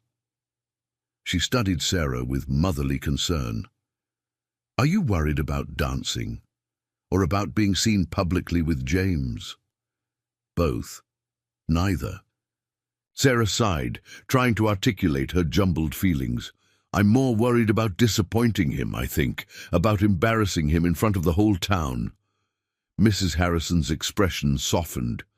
"Oh, my dear, James Harrington knew exactly who you were when he invited you to be his partner for this celebration. He's not a man who makes decisions lightly or without consideration of consequences." "But that's just it," Sarah insisted. "He's always so thoughtful, so careful about doing the right thing. What if his invitation was motivated by kindness rather than anything deeper?" "Then you'll enjoy a pleasant evening with a friend who values your company," Mrs. Harrison replied practically. "But I suspect there's more to it than simple kindness." She checked the clock on the wall. "Now, you'd better get ready. The speeches start at 2, and you'll want time to change into your new dress." The dress in question was Sarah's finest creation yet, a summer-weight cotton in a deep blue that brought out her eyes, with white lace trim she'd painstakingly attached by hand. It was modestly cut, but more fitted than her usual attire, accentuating her slender waist and graceful neck. When she emerged from her room in the completed outfit, Mrs. Harrison clasped her hands in approval. "Perfect. James won't be able to take his eyes off you." Sarah blushed, but couldn't deny the little thrill of anticipation that ran through her at the thought. The town square was already crowded when they arrived to set up their stall. Families spread blankets on the grass. Children darted about with small flags and pinwheels, and the smell of barbecue and lemonade filled the air. On the platform, Town dignitaries arranged themselves according to some unwritten hierarchy, with Mayor Thompson at the center. Sarah spotted James immediately. He stood near the schoolchildren, who were lined up in neat rows awaiting their turn to perform recitations. In his Sunday best, a crisp white shirt, dark vest and perfectly pressed trousers, he cut a striking figure.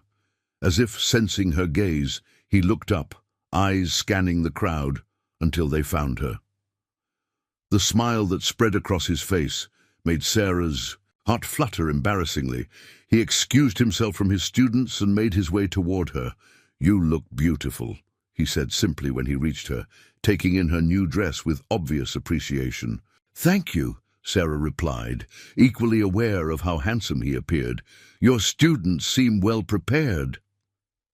"They've been practicing for weeks," James confirmed, "though they're more excited about the ice cream afterward than the actual performance." They shared a laugh, the momentary tension dissolving into easy companionship. James helped Sarah and Mrs. Harrison finish setting up their display, then offered his arm. "Shall we find seats for the speeches? I've saved places near the front for us." The formality of the gesture, being publicly escorted by James before the entire town, was not lost on Sarah. She was acutely aware of the glances and whispers that followed them as they made their way to the seating area. Some were approving, others curious, and a few, notably from a group that included Marcus, Tillman, distinctly disapproving. "Everyone's watching," she murmured, her hand tightening on James's arm. "Let them," he replied calmly. "We're doing nothing wrong or improper." The afternoon progressed with the predictable rhythm of small-town patriotic celebrations, lengthy speeches from local officials, recitations of the Declaration of Independence, patriotic songs led by the church choir. Sarah found herself genuinely moved by the children's performances, particularly when they recited poetry James had taught them. "They're wonderful," she whispered to him after a particularly heartfelt rendition of "America the Beautiful" by the older students. "You've taught them well." James squeezed her hand briefly, his eyes reflecting both pride in his students and pleasure at her compliment. The casual intimacy of the gesture, performed without self-consciousness before the assembled townspeople, marked another subtle shift in their relationship. As the formal program concluded and people dispersed to enjoy the food and games before the evening dance, Sarah found herself approached by an unexpected visitor, Doc Wilson's wife, a genteel woman who rarely ventured beyond her social circle of town matrons. "Miss Mitchell," Mrs. Wilson greeted her with a nod that managed to be both polite and assessing. "My husband speaks highly of your herbal knowledge. I understand you've been assisting him with several patients. Dr. Wilson has been kind enough to value my small contributions," Sarah replied cautiously, aware of James standing protectively at her side. "Not small at all, according to him," Mrs. Wilson countered. "He says your poultice saved Thomas Jenkins's leg when traditional methods failed." She hesitated, then continued with careful deliberation. "Our Ladies' Aid Society meets Thursday afternoons at the church. We focus on charitable works and community improvement. Your perspective might be valuable if you're interested in attending." The invitation, clearly representing acceptance from a quarter of Pine Creek society that had previously ignored Sarah's existence, caught her completely off guard. "Thank you, Mrs. Wilson. I'd be honored." The older woman nodded, satisfied. "Excellent. 2:00. We're discussing improvements to the town's medical supplies." With a polite nod to James, she moved on to join her husband. "Well," James said when she had gone, barely concealing a smile, "it seems you've been officially welcomed into Pine Creek society." "I'm as surprised as you are," Sarah admitted. 3 months ago, they wouldn't have acknowledged me on the street." 3 months ago, they didn't know your worth," James replied. "You've proven it to them through actions, not words." As they strolled through the festive crowd, sampling food and watching children's games, Sarah was struck by how differently she was treated compared to her first days in town. People greeted her by name, asked about remedies for minor ailments, and complimented her needlework displayed at Mrs. Harrison's stall. She was no longer Tillman's rejected bride, but Miss Mitchell the healer, or Miss Mitchell who makes those fine quilts. And increasingly, she was identified by her association with James Harrington, a connection that seemed to confer its own kind of legitimacy in the eyes of the community. When evening approached and people began drifting toward the schoolhouse for the dance, Sarah felt a renewed wave of nervousness. Dancing was a social skill she'd never had the opportunity to learn in her isolated mountain home. The few community gatherings she'd attended had featured traditional reels and square dances, not the more formal waltzes she expected at tonight's event. "We don't have to stay for the entire dance," James reassured her, sensing her anxiety as they walked toward the schoolhouse. "But I would be very disappointed to miss dancing with you at least once." The warmth in his voice dispelled some of her nervousness. "I'll try not to step on your feet too often," she promised with a small smile.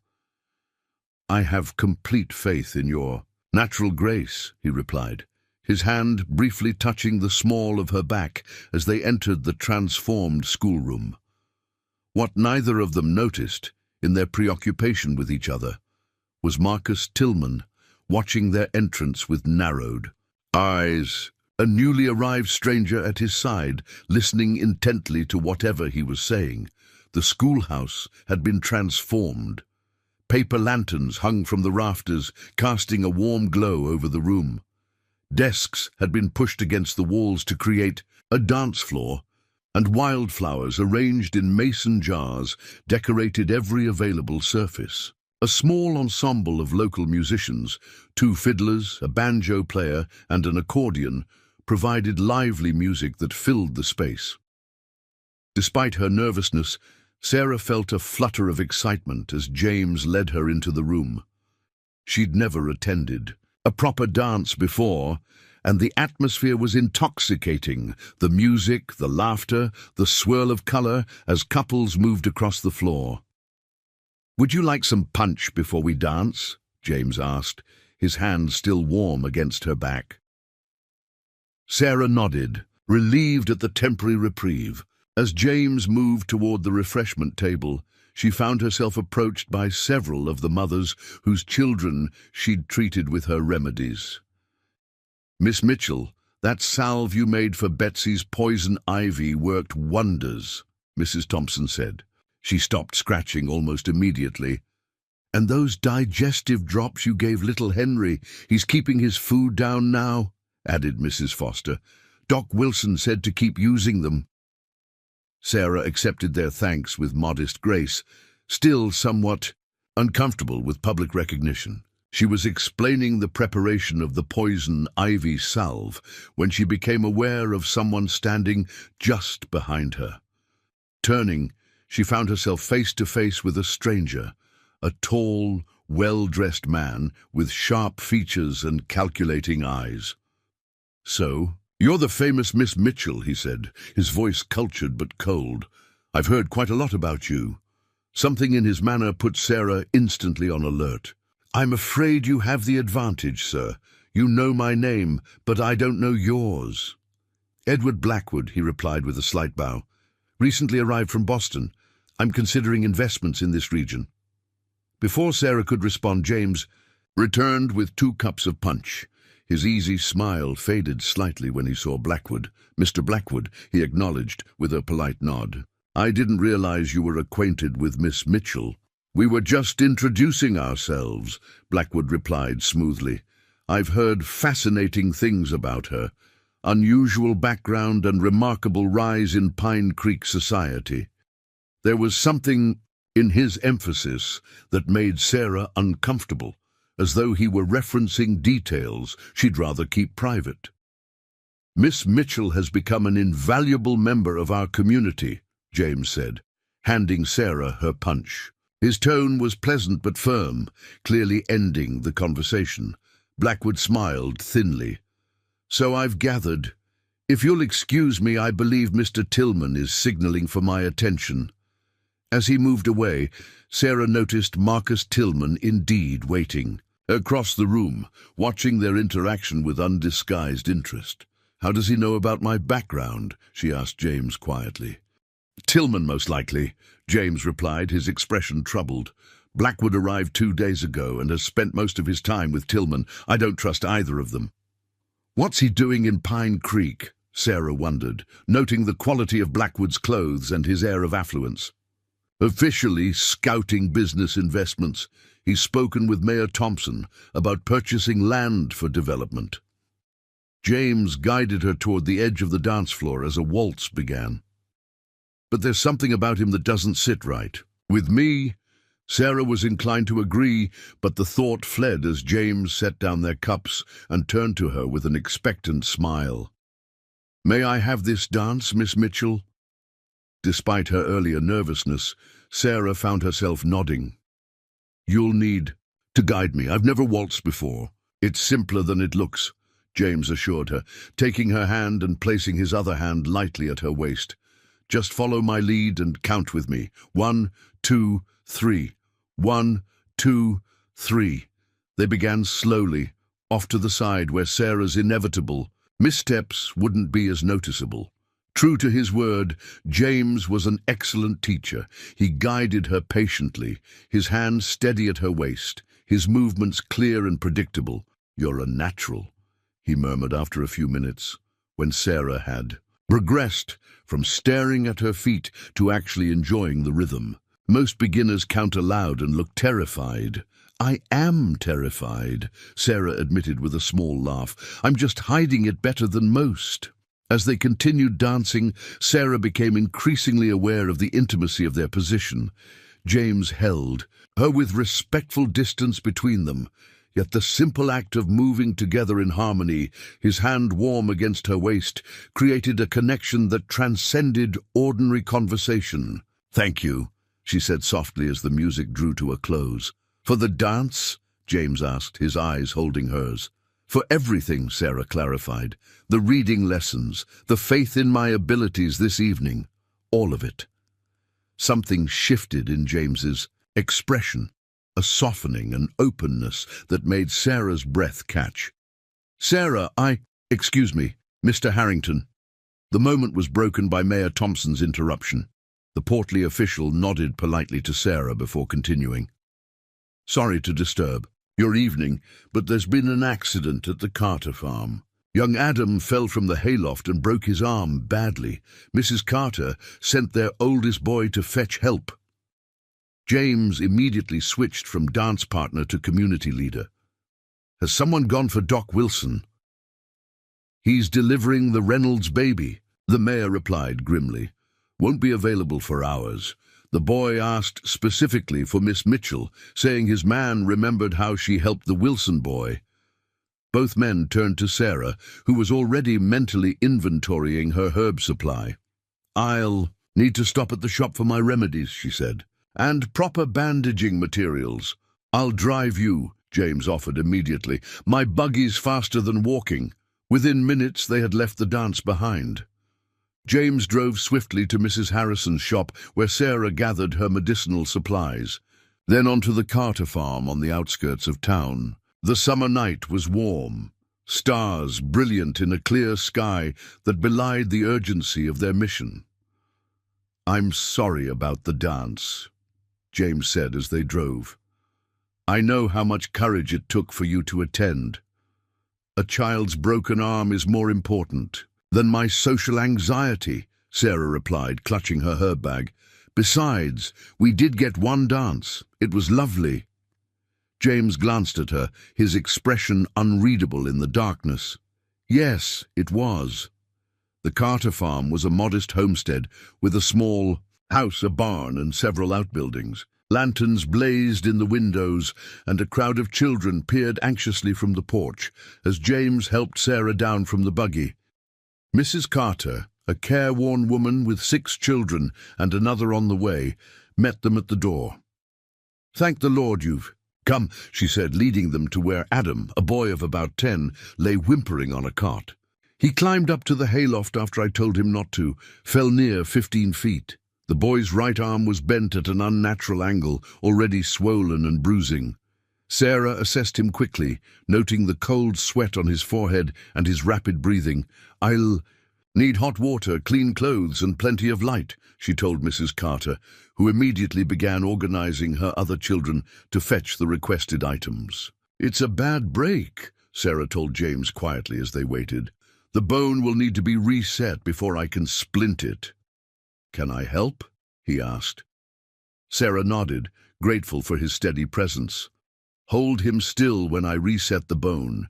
It will be painful, but it must be done quickly and cleanly." When the necessary supplies had been gathered, Sarah prepared a willow bark infusion for pain and applied a numbing poultice to the broken arm. "This will help, but it will still hurt when I reset the bone," she warned Adam, who nodded bravely. Despite his tears, Sarah positioned herself carefully, assessing the angle of the break. "James, hold his shoulders. Mrs. Carter, please hold his other arm and his legs." She looked Adam directly in the eyes. "This will hurt for just a moment, but then the worst will be over. Can you be brave for me?" The boy nodded, his face pale but determined. Sarah took a deep breath, then with swift, sure movements, manipulated the broken bones back into alignment. Adam's scream was heart-wrenching but brief. The pain caused him to faint, which was a blessing for what came next. Working efficiently, Sarah cleaned the area, applied her herbal poultice to reduce swelling, and splinted the arm securely. By the time Adam regained consciousness, the worst was over. "You did wonderfully," she told him, smoothing his hair back from his forehead. "The bone is back in place and will heal cleanly now." Mrs. Carter was tearfully grateful. "I don't know how to thank you, Miss Mitchell, coming all this way on Independence Day, leaving the celebration." "No thanks necessary," Sarah assured her. "Just keep the splint clean and dry, and make sure. Adam drinks the willow bark tea I'm leaving for pain. I'll come check on him in a few days." By the time they left the Carter farm, it was well past midnight. The dance would be over, the town settled into post-celebration silence. James drove at a more leisurely pace for the return journey, both of them tired but satisfied with the evening's work. "You were magnificent," he said, after they had travelled some distance in companionable silence.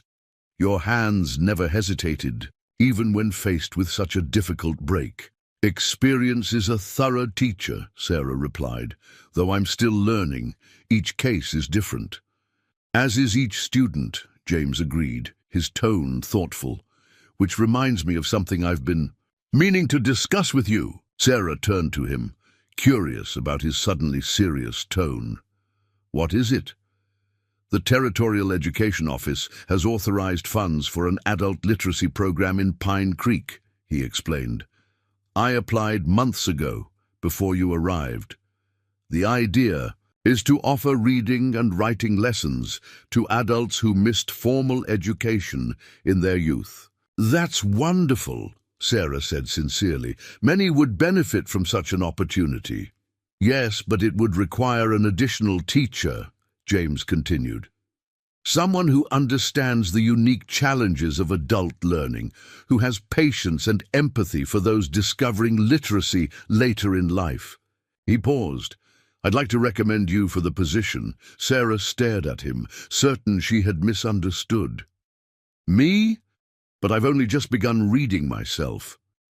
"Which makes you uniquely qualified," James argued. "You understand the struggles from the inside. You've experienced the frustration and the breakthroughs. Who better to guide others through the same journey?" "But I'm not a teacher," Sarah protested. "I have no training, no certification." "You taught my students more about practical medicine in 3 lessons than I could have in a year," James countered. "Teaching isn't just about credentials, Sarah. It's about connecting with students, helping them discover knowledge for themselves." The car. Buggy pulled up outside Mrs. Harrison's shop, but neither made a move to disembark. In the silvery moonlight, Sarah could see the earnestness in James's expression. "You really believe I could do this?" she said wonderingly. "I know you could." He took her hand, his touch gentle but sure.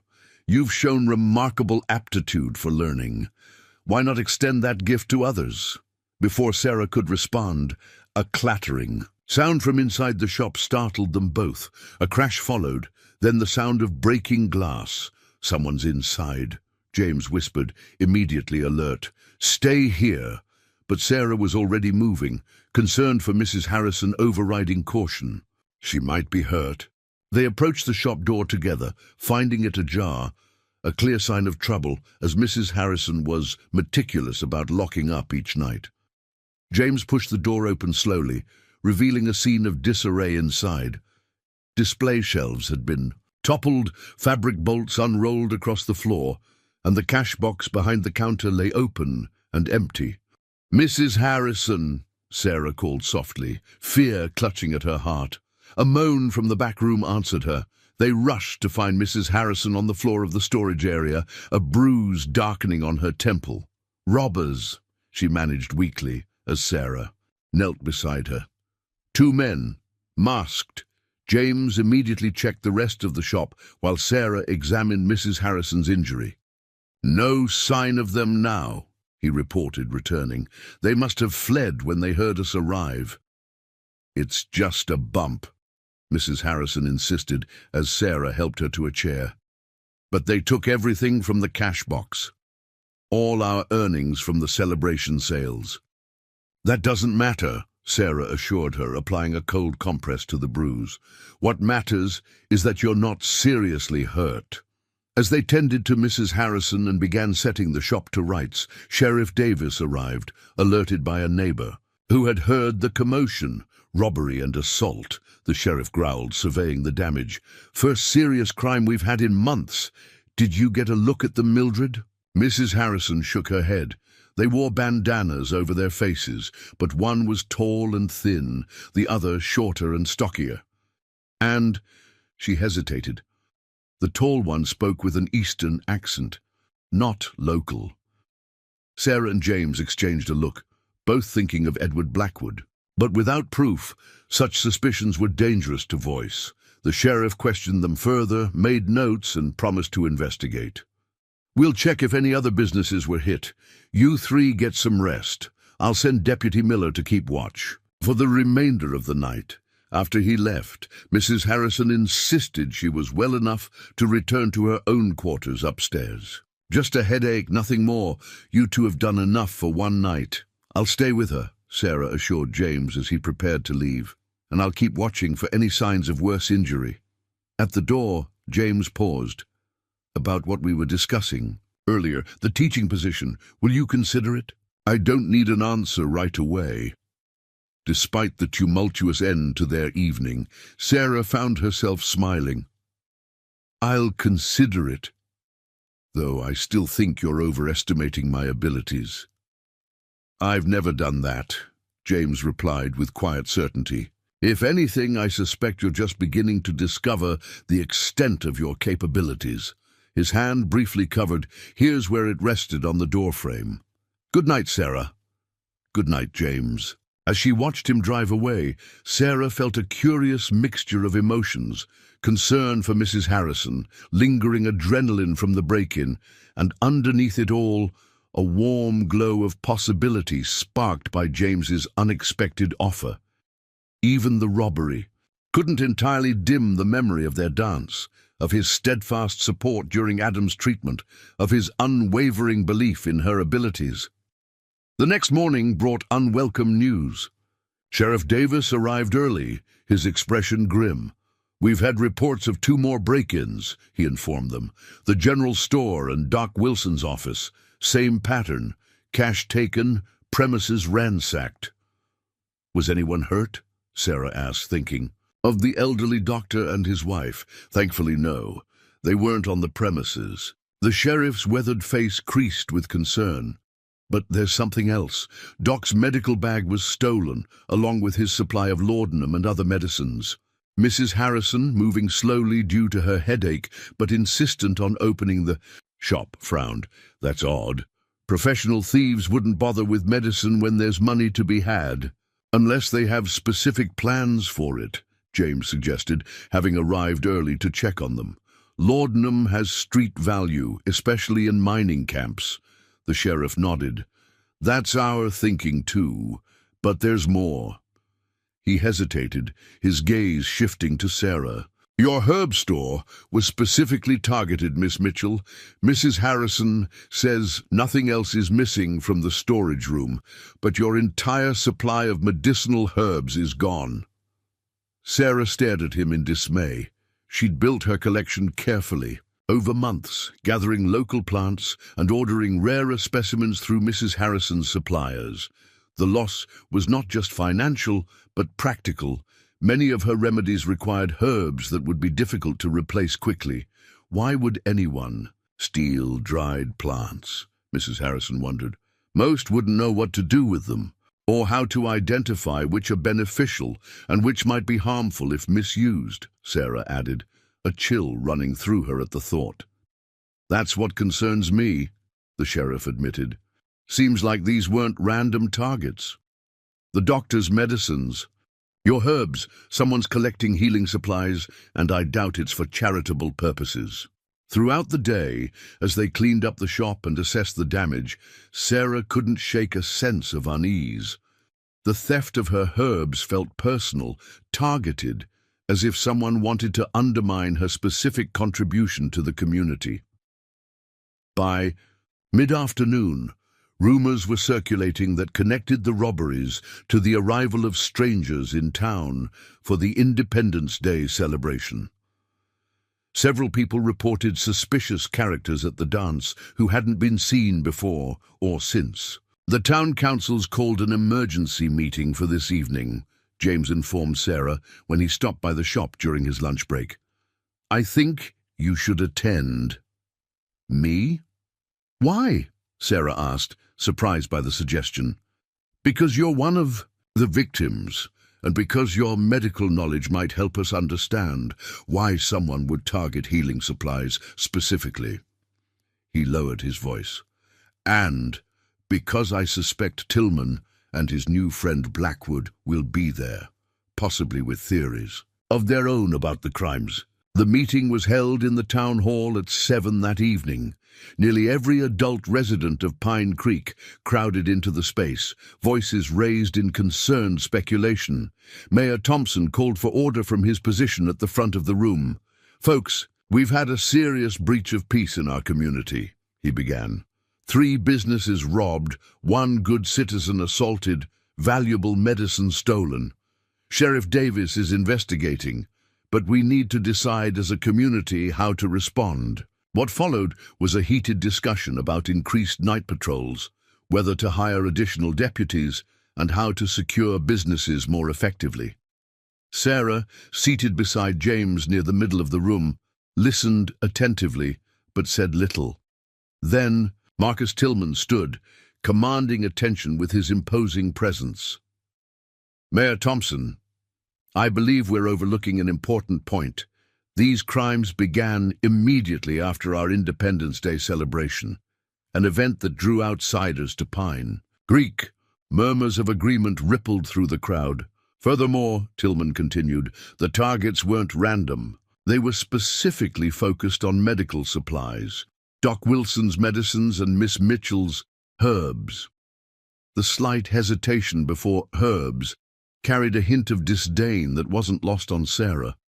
What exactly are you suggesting, Tillman? Sheriff Davis demanded. Only that we should consider all possibilities, Tillman replied smoothly, including the possibility that someone in our midst might have connections to these criminals. Several heads turned toward the back of the room, where a group of travelers who had stayed after the celebration were seated. But Sarah noticed that more than a few glances came her way as well. The outsider, the rejected bride, the woman whose mysterious herbal knowledge had been specifically targeted. Edward Blackwood rose next, his cultured voice cutting through the murmurs. If I might offer an observation, Having recently arrived from Boston, I've seen how criminal elements operate in larger cities. They often use advanced scouts, people who gain a community's trust, gather information about valuable targets, then signal to Confederates when and where to strike. The implication hung in the air, unspoken but clear. Sarah felt James tense beside her. "That's an outrageous insinuation," he said, standing to face Blackwood directly. "If you have specific accusations to make, Mr. Blackwood, I suggest you make them plainly where they can be properly addressed." Blackwood smiled thinly. "No accusation, Mr. Harrington, merely an observation about criminal methodology. Though I do find it interesting that you're so quick to take offense." Before James could respond, Sarah stood. The movement surprised even her, but she found she could no longer sit silently while suspicion was subtly directed her way. "My herbs were stolen," she said, her voice steady despite her racing heart. "Medicines I've used to heal members of this community were taken. I'm a victim of these crimes, not a perpetrator. And I resent the implication that because I am relatively new to Pine Creek, I must somehow be connected to this wrongdoing." Her direct response seemed to catch both Tillman and Blackwood off guard. Several community members nodded in agreement with her words, including Doc Wilson and Mrs. Carter, who had arrived late to the meeting. "Miss Mitchell has proven her value to this town," Doc Wilson declared, standing in support. "Without her knowledge, young Thomas would have lost his leg to infection, and Adam Carter might be crippled now. I won't stand by while her character is questioned based on nothing but timing and her status as a newcomer." The tide of sentiment in the room began to shift, with more voices rising in Sarah's defense. But Blackwood wasn't finished. "Noble sentiments," he said smoothly. "But perhaps we should examine Miss Mitchell's background more carefully before dismissing all concerns. After all, what do we really know about her life before arriving in Pine Creek? About her connections and associations? About the real reason Mr. Tillman found her unsuitable as a bride?" The town hall fell silent at Blackwood's challenge. All eyes turned to Sarah, who stood perfectly still, her face pale but composed. The accusation hung in the air, demanding a response. James started to rise, ready to defend her, but Sarah placed a gentle hand on his shoulder, keeping him seated. This was her battle to fight. "You ask what people know about my background, Mr. Blackwood," she said, her voice clear and steady despite her racing heart. "I'll tell them myself, rather than having it whispered about or used as a weapon against me." She turned to face the assembled townspeople, many of whom had become friends and neighbors over the past months. "I came to Pine Creek as Mr. Tillman's mail-order bride. He rejected me because I couldn't read or write."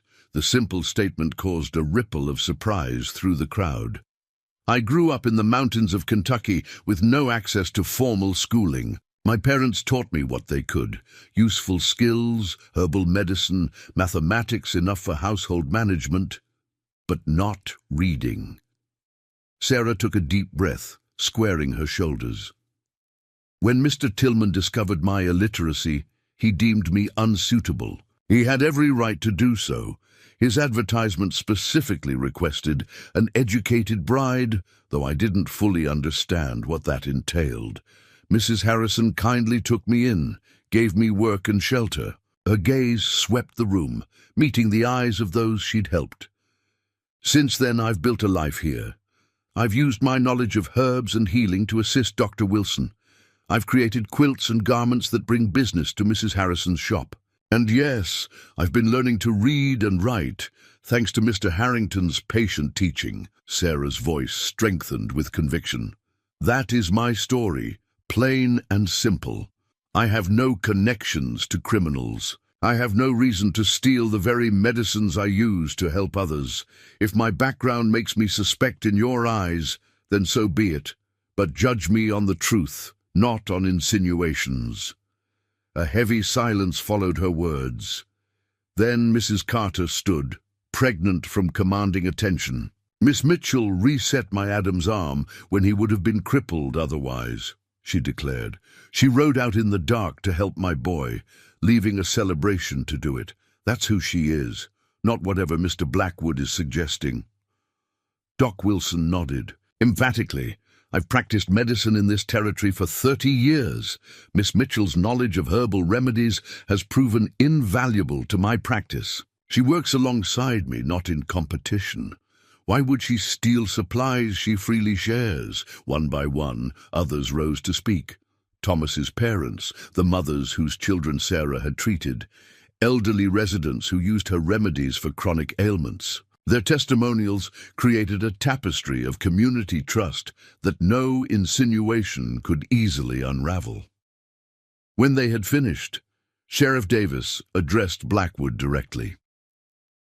"Do you have any actual evidence connecting Miss Mitchell to these crimes, Mr. Blackwood, or just speculation based on timing and her status as a newcomer?" Blackwood's confident smile faltered slightly. "No direct evidence, Sheriff. Merely raising possibilities that should be considered in a thorough investigation." "Then I suggest you leave the investigation to me," the sheriff replied firmly. "And be careful about casting aspersions on respected members of this community." Without proof, Mayor Thompson, sensing the mood of the room, quickly redirected the meeting toward practical security measures. But the damage to Blackwood's standing was done. People who had been nodding along with his earlier insinuations now regarded him with suspicion. As the meeting concluded, Sarah found herself surrounded by supportive townspeople, each offering words of encouragement or simply a friendly pat on the arm. The public revelation of her illiteracy, once her greatest shame, had somehow become a moment of strength rather than humiliation. "I'm proud of you," James said quietly when the crowd had dispersed. "That took tremendous courage." "It felt right," Sarah replied, still somewhat surprised by her own actions. "Living with secrets gives others power over you. I'm tired of being afraid of what people might discover." As they stepped outside into the warm summer evening, they found Marcus Tillman waiting, his expression unreadable. "Miss Mitchell," he said stiffly. "A word, if I may." James tensed protectively, but Sarah nodded. "Of course, Mr. Tillman." "In private," Tillman specified, glancing at James. After a moment's hesitation, James stepped away, though he remained within sight, his concern evident.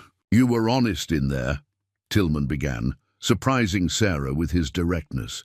"More honest than perhaps was wise, given the circumstances." "I've found honesty is usually wiser than the alternatives," Sarah replied carefully. Tillman studied her for a long moment. "When you arrived in Pine Creek, I judged you harshly. I expected an educated bride who could assist with my business correspondence. Finding you illiterate seemed a deception. I never claimed to be educated in my letters," Sarah pointed out. "Pastor Williams wrote what I dictated, but the omission was mine. I accept responsibility for that." "Yes, well." Tillman shifted uncomfortably. "What I'm trying to say, poorly perhaps, is that I misjudged you. Not your literacy. That assessment was accurate, but your worth, your intelligence." The admission clearly cost him, and Sarah found herself genuinely touched by the effort. "Thank you, Mr. Tillman. That's generous of you to acknowledge. Not generosity, just the truth." He glanced toward where Blackwood stood, conversing with several council members. "Be careful of that one, Miss Mitchell. He's not what he seems." Before Sarah could question this cryptic warning, Tillman nodded curtly and walked away. "What was that about?" James asked, rejoining her. "I'm not entirely sure," Sarah admitted. "But I think it might have been an apology or a warning, perhaps both." That night, despite her exhaustion, Sarah found sleep elusive. She sat in her small room at Mrs. Harrison's, practicing her writing in the journal James had given her. The events of the day had left her mind too active for rest. A soft knock on her door startled her. "Sarah," Mrs. Harrison called quietly, "there's someone here to see you. Says it's urgent." Puzzled and somewhat alarmed, Sarah wrapped a shawl around her shoulders and opened the door to find a young boy, one of the stable hand's sons, looking anxious and out of breath. "Miss Mitchell, you gotta come quick," he blurted. "Mr. Harrington sent me. There's trouble at the schoolhouse." "What kind of trouble?" Sarah asked, already reaching for her boots. "Don't rightly know, ma'am. Just said to fetch you right away. Said it's about them stolen medicines." Sarah's heart raced as she quickly gathered her shawl and followed the boy. The streets of Pine Creek were dark and quiet, most citizens long abed after the excitement of the town meeting. As they approached the schoolhouse, Sarah could see a light burning inside, casting long shadows through the windows. "Wait here," she told the boy at the schoolhouse steps. "If I'm not back out in 5 minutes, run for Sheriff Davis." The child nodded solemnly, clearly taking his responsibility seriously. Sarah entered cautiously, immediately spotting James at his desk, head bent over papers. He looked up at her entrance, confusion crossing his features. "Sarah, what are you doing here at this hour?" A cold realization washed over her. "You didn't send for me?" "No." Before he could continue, the schoolhouse door slammed shut behind her. Sarah whirled to find Edward Blackwood standing there, a revolver held casually in his hand. "How convenient," he drawled. "Both of you in one place. Saves me the trouble of collecting Mr. Harrington separately." James rose slowly, positioning himself slightly in front of Sarah. "What's the meaning of this, Blackwood?" "Insurance," Blackwood replied calmly. "My business in Pine Creek is concluding, but I need certain guarantees against interference." He gestured with the revolver. "Both of you, sit down, hands where I can see them." As they complied, Sarah's mind raced.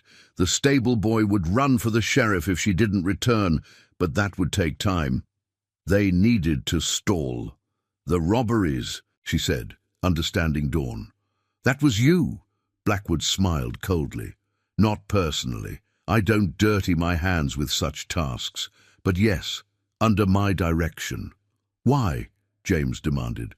"What possible value could Doc Wilson's medicines and Sarah's herbs?" "After you? Considerable value, in fact." Blackwood perched on the edge of a student desk, keeping the revolver trained on them. "There's a cholera outbreak in the mining camps north of here. Quarantine has been established. No doctors allowed in or out. Limited medical supplies reaching the miners. So you're stealing medicines to sell to desperate people at inflated prices," James concluded, disgust evident in his voice. "Business opportunity," Blackwood corrected. "Simple supply and demand. Those herbs of yours," he nodded toward Sarah, "properly packaged and presented as miracle cures, will fetch handsome prices from men dying of cholera." The callousness of his plan horrified Sarah. Most of those herbs won't help cholera victims. Some might actually harm them if improperly prepared. "Details that needn't concern the buyer," Blackwood shrugged. "Perception of value is what matters in business." "It's not business, it's murder," Sarah countered, "selling false hope to dying men and preventing real medicines from reaching them." Blackwood's expression hardened. "Your moral objections are noted, Miss Mitchell, but irrelevant. Now, to business. I'll be departing Pine Creek before dawn. You two will remain secured here until my associates and I are well away. After that, someone will notify the sheriff of your location." "And if we refuse to cooperate?" James asked quietly. "Then the sheriff will find bodies rather than hostages," Blackwood replied matter-of-factly. "I prefer to avoid violence. Messy, attracts attention, but I'm not sentimental about it." As Blackwood reached into his pocket, presumably for rope to bind them, Sarah caught a movement at the window behind him, a small face peering in. The stable boy had disobeyed her instructions to run for help, instead watching the confrontation. Himself. She needed to keep Blackwood talking, to give the child time to fetch assistance. "How did you know about my herbs?" she asked. "About their medicinal properties?" Blackwood smirked. "Tillman was quite informative about your background as a mountain healer. Once I expressed interest in local investment opportunities, he was eager to share all manner of town gossip." He withdrew a length of rope from his pocket, particularly about the mail-order bride he rejected, who'd somehow ingratiate herself with the town schoolmaster. "Tillman helped you plan the robberies?" James asked, his tone suggesting he found this difficult to believe, despite his dislike of the man. "Not knowingly," Blackwood clarified. "He merely provided information. Like many small-minded men, he enjoys feeling important to those with greater vision and resources. Now, Miss Mitchell, your hands, please." Before Sarah could comply, a crash sounded from outside, breaking glass followed by shouting. Blackwood turned toward the noise, momentarily distracted. James seized the opportunity, lunging forward to tackle him. The revolver discharged as they struggled, the bullet splintering wood near Sarah's head. She scrambled to help, grabbing a heavy bookend from the desk and striking Blackwood's wrist. The revolver clattered to the floor, sliding under a row of desks. Blackwood fought with surprising strength for a businessman, landing a solid blow to James's jaw that sent him staggering. The schoolhouse door burst open, revealing Sheriff Davis with his deputy, both armed and ready. Behind them stood the stable boy, wide-eyed but proud of his role in the rescue. "Drop your weapon, Blackwood," the sheriff commanded. "Too late," James informed him, wiping blood from his split lip. "The weapon's already been dropped, thanks to Miss Mitchell's quick thinking." Blackwood, seeing himself outnumbered and outmaneuvered, raised his hands in surrender. "A misunderstanding, Sheriff. I was merely having a private conversation with Mr. Harrington and Miss Mitchell." At gunpoint, after midnight. The sheriff's skepticism was evident as his deputy moved to secure Blackwood. A strange way to converse. As Blackwood was handcuffed and led away, Sarah turned to James, examining his injured jaw with gentle fingers. "You should put a cold compress on this to reduce the swelling." James captured her hand in his, holding it against his face. "I was terrified he would harm you," he admitted quietly. "I was worried for you as well," Sarah replied. "It seems we've developed a habit of protecting each other." The sheriff returned after securing Blackwood in the jail. "You two all right? Need the doctor take a look at that jaw, Harrington?" James shook his head. "I'm in capable hands, Sheriff, but you should know. Blackwood confessed to orchestrating the robberies. He's planning to sell stolen medicines to quarantined mining camps experiencing a cholera outbreak. That matches what we found in his room at the hotel," the sheriff confirmed. "Crates of medicines and herbs, already packaged with fancy labels claiming to cure everything from cholera to consumption."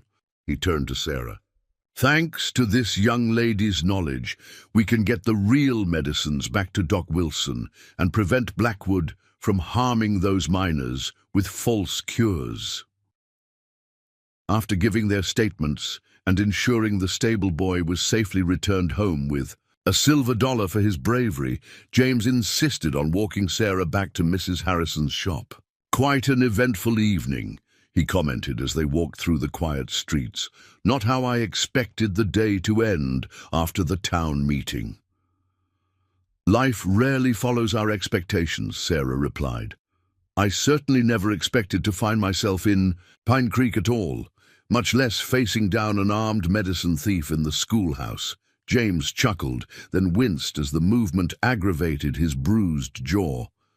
"Speaking of expectations, I never received your answer about the teaching position. Though after tonight's excitement, I understand if you need more time to consider." Sarah stopped walking, turning to face him directly in the moonlight. "I don't need more time. I want to accept the position if you still think I'm qualified." "Qualified?" James's expression softened. "Sarah, you're the most qualified person I can imagine. You understand the struggles of adult learners because you've lived them. You have patience, intelligence, and a gift for explaining complex ideas simply. The real question is whether the position is worthy of you." His words warmed her more deeply than any praise she'd ever received. "Thank you for seeing value in me when others didn't."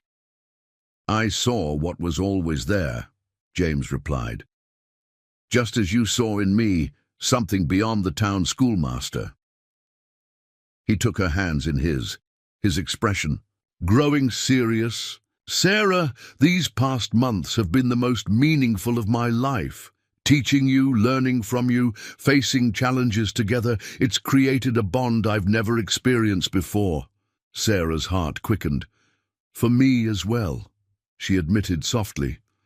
"Then, perhaps," James continued, his voice gentle but certain, "we might consider making that bond permanent." Though not phrased as a direct question, his meaning was unmistakable. Sarah found herself momentarily speechless, overwhelmed by the enormity of what he was suggesting. "James, are you certain?" "I'm still learning to read, still finding my place here. I've never been more certain of anything," he replied, his eyes never leaving hers. "Your journey is part of what I admire most about you. Your courage in facing challenges, your determination to grow, your willingness to share your unique knowledge. I don't want a finished portrait, Sarah. I want a partner in painting the future." The poetry of his words brought tears to her eyes. "Then yes," she whispered, "I would be honored to build that future with you." James's smile illuminated his face, transforming it with joy. Slowly, giving her every opportunity to withdraw, he leaned forward and kissed her, their first kiss, tender and sweet, a promise of the life they would build together. The months that followed brought dramatic changes to Pine Creek and to Sarah's life. Edward Blackwood was tried and convicted for the robberies and for attempted kidnapping. His stolen medicines were returned to Doc Wilson and supplemented with Sarah's herbal remedies, then sent to the mining camps, properly labeled with accurate instructions for use. Marcus Tillman, though not criminally involved in Blackwood's scheme, was chastened by his role in providing information that enabled it. He made a public apology to Sarah at a town council meeting, acknowledging that his wounded pride had clouded his judgment about her character and abilities. The adult literacy program began in September, with classes held 3 evenings a week in the schoolhouse. Sarah's first students included Mrs. Coleman, the elderly seamstress who had always relied on her daughter to read patterns, Mr. Jenkins, the blacksmith who wanted to read contracts before signing them, and to everyone's surprise, Mrs. Carter, who admitted she'd been hiding her own illiteracy for 20 years. Sarah approached teaching with the same patience and insight James had shown her, adapting methods to each student's needs and strengths. Her own reading and writing continued to improve rapidly, fueled now by the dual motivations of her teaching responsibilities and the letters James wrote her nearly every day.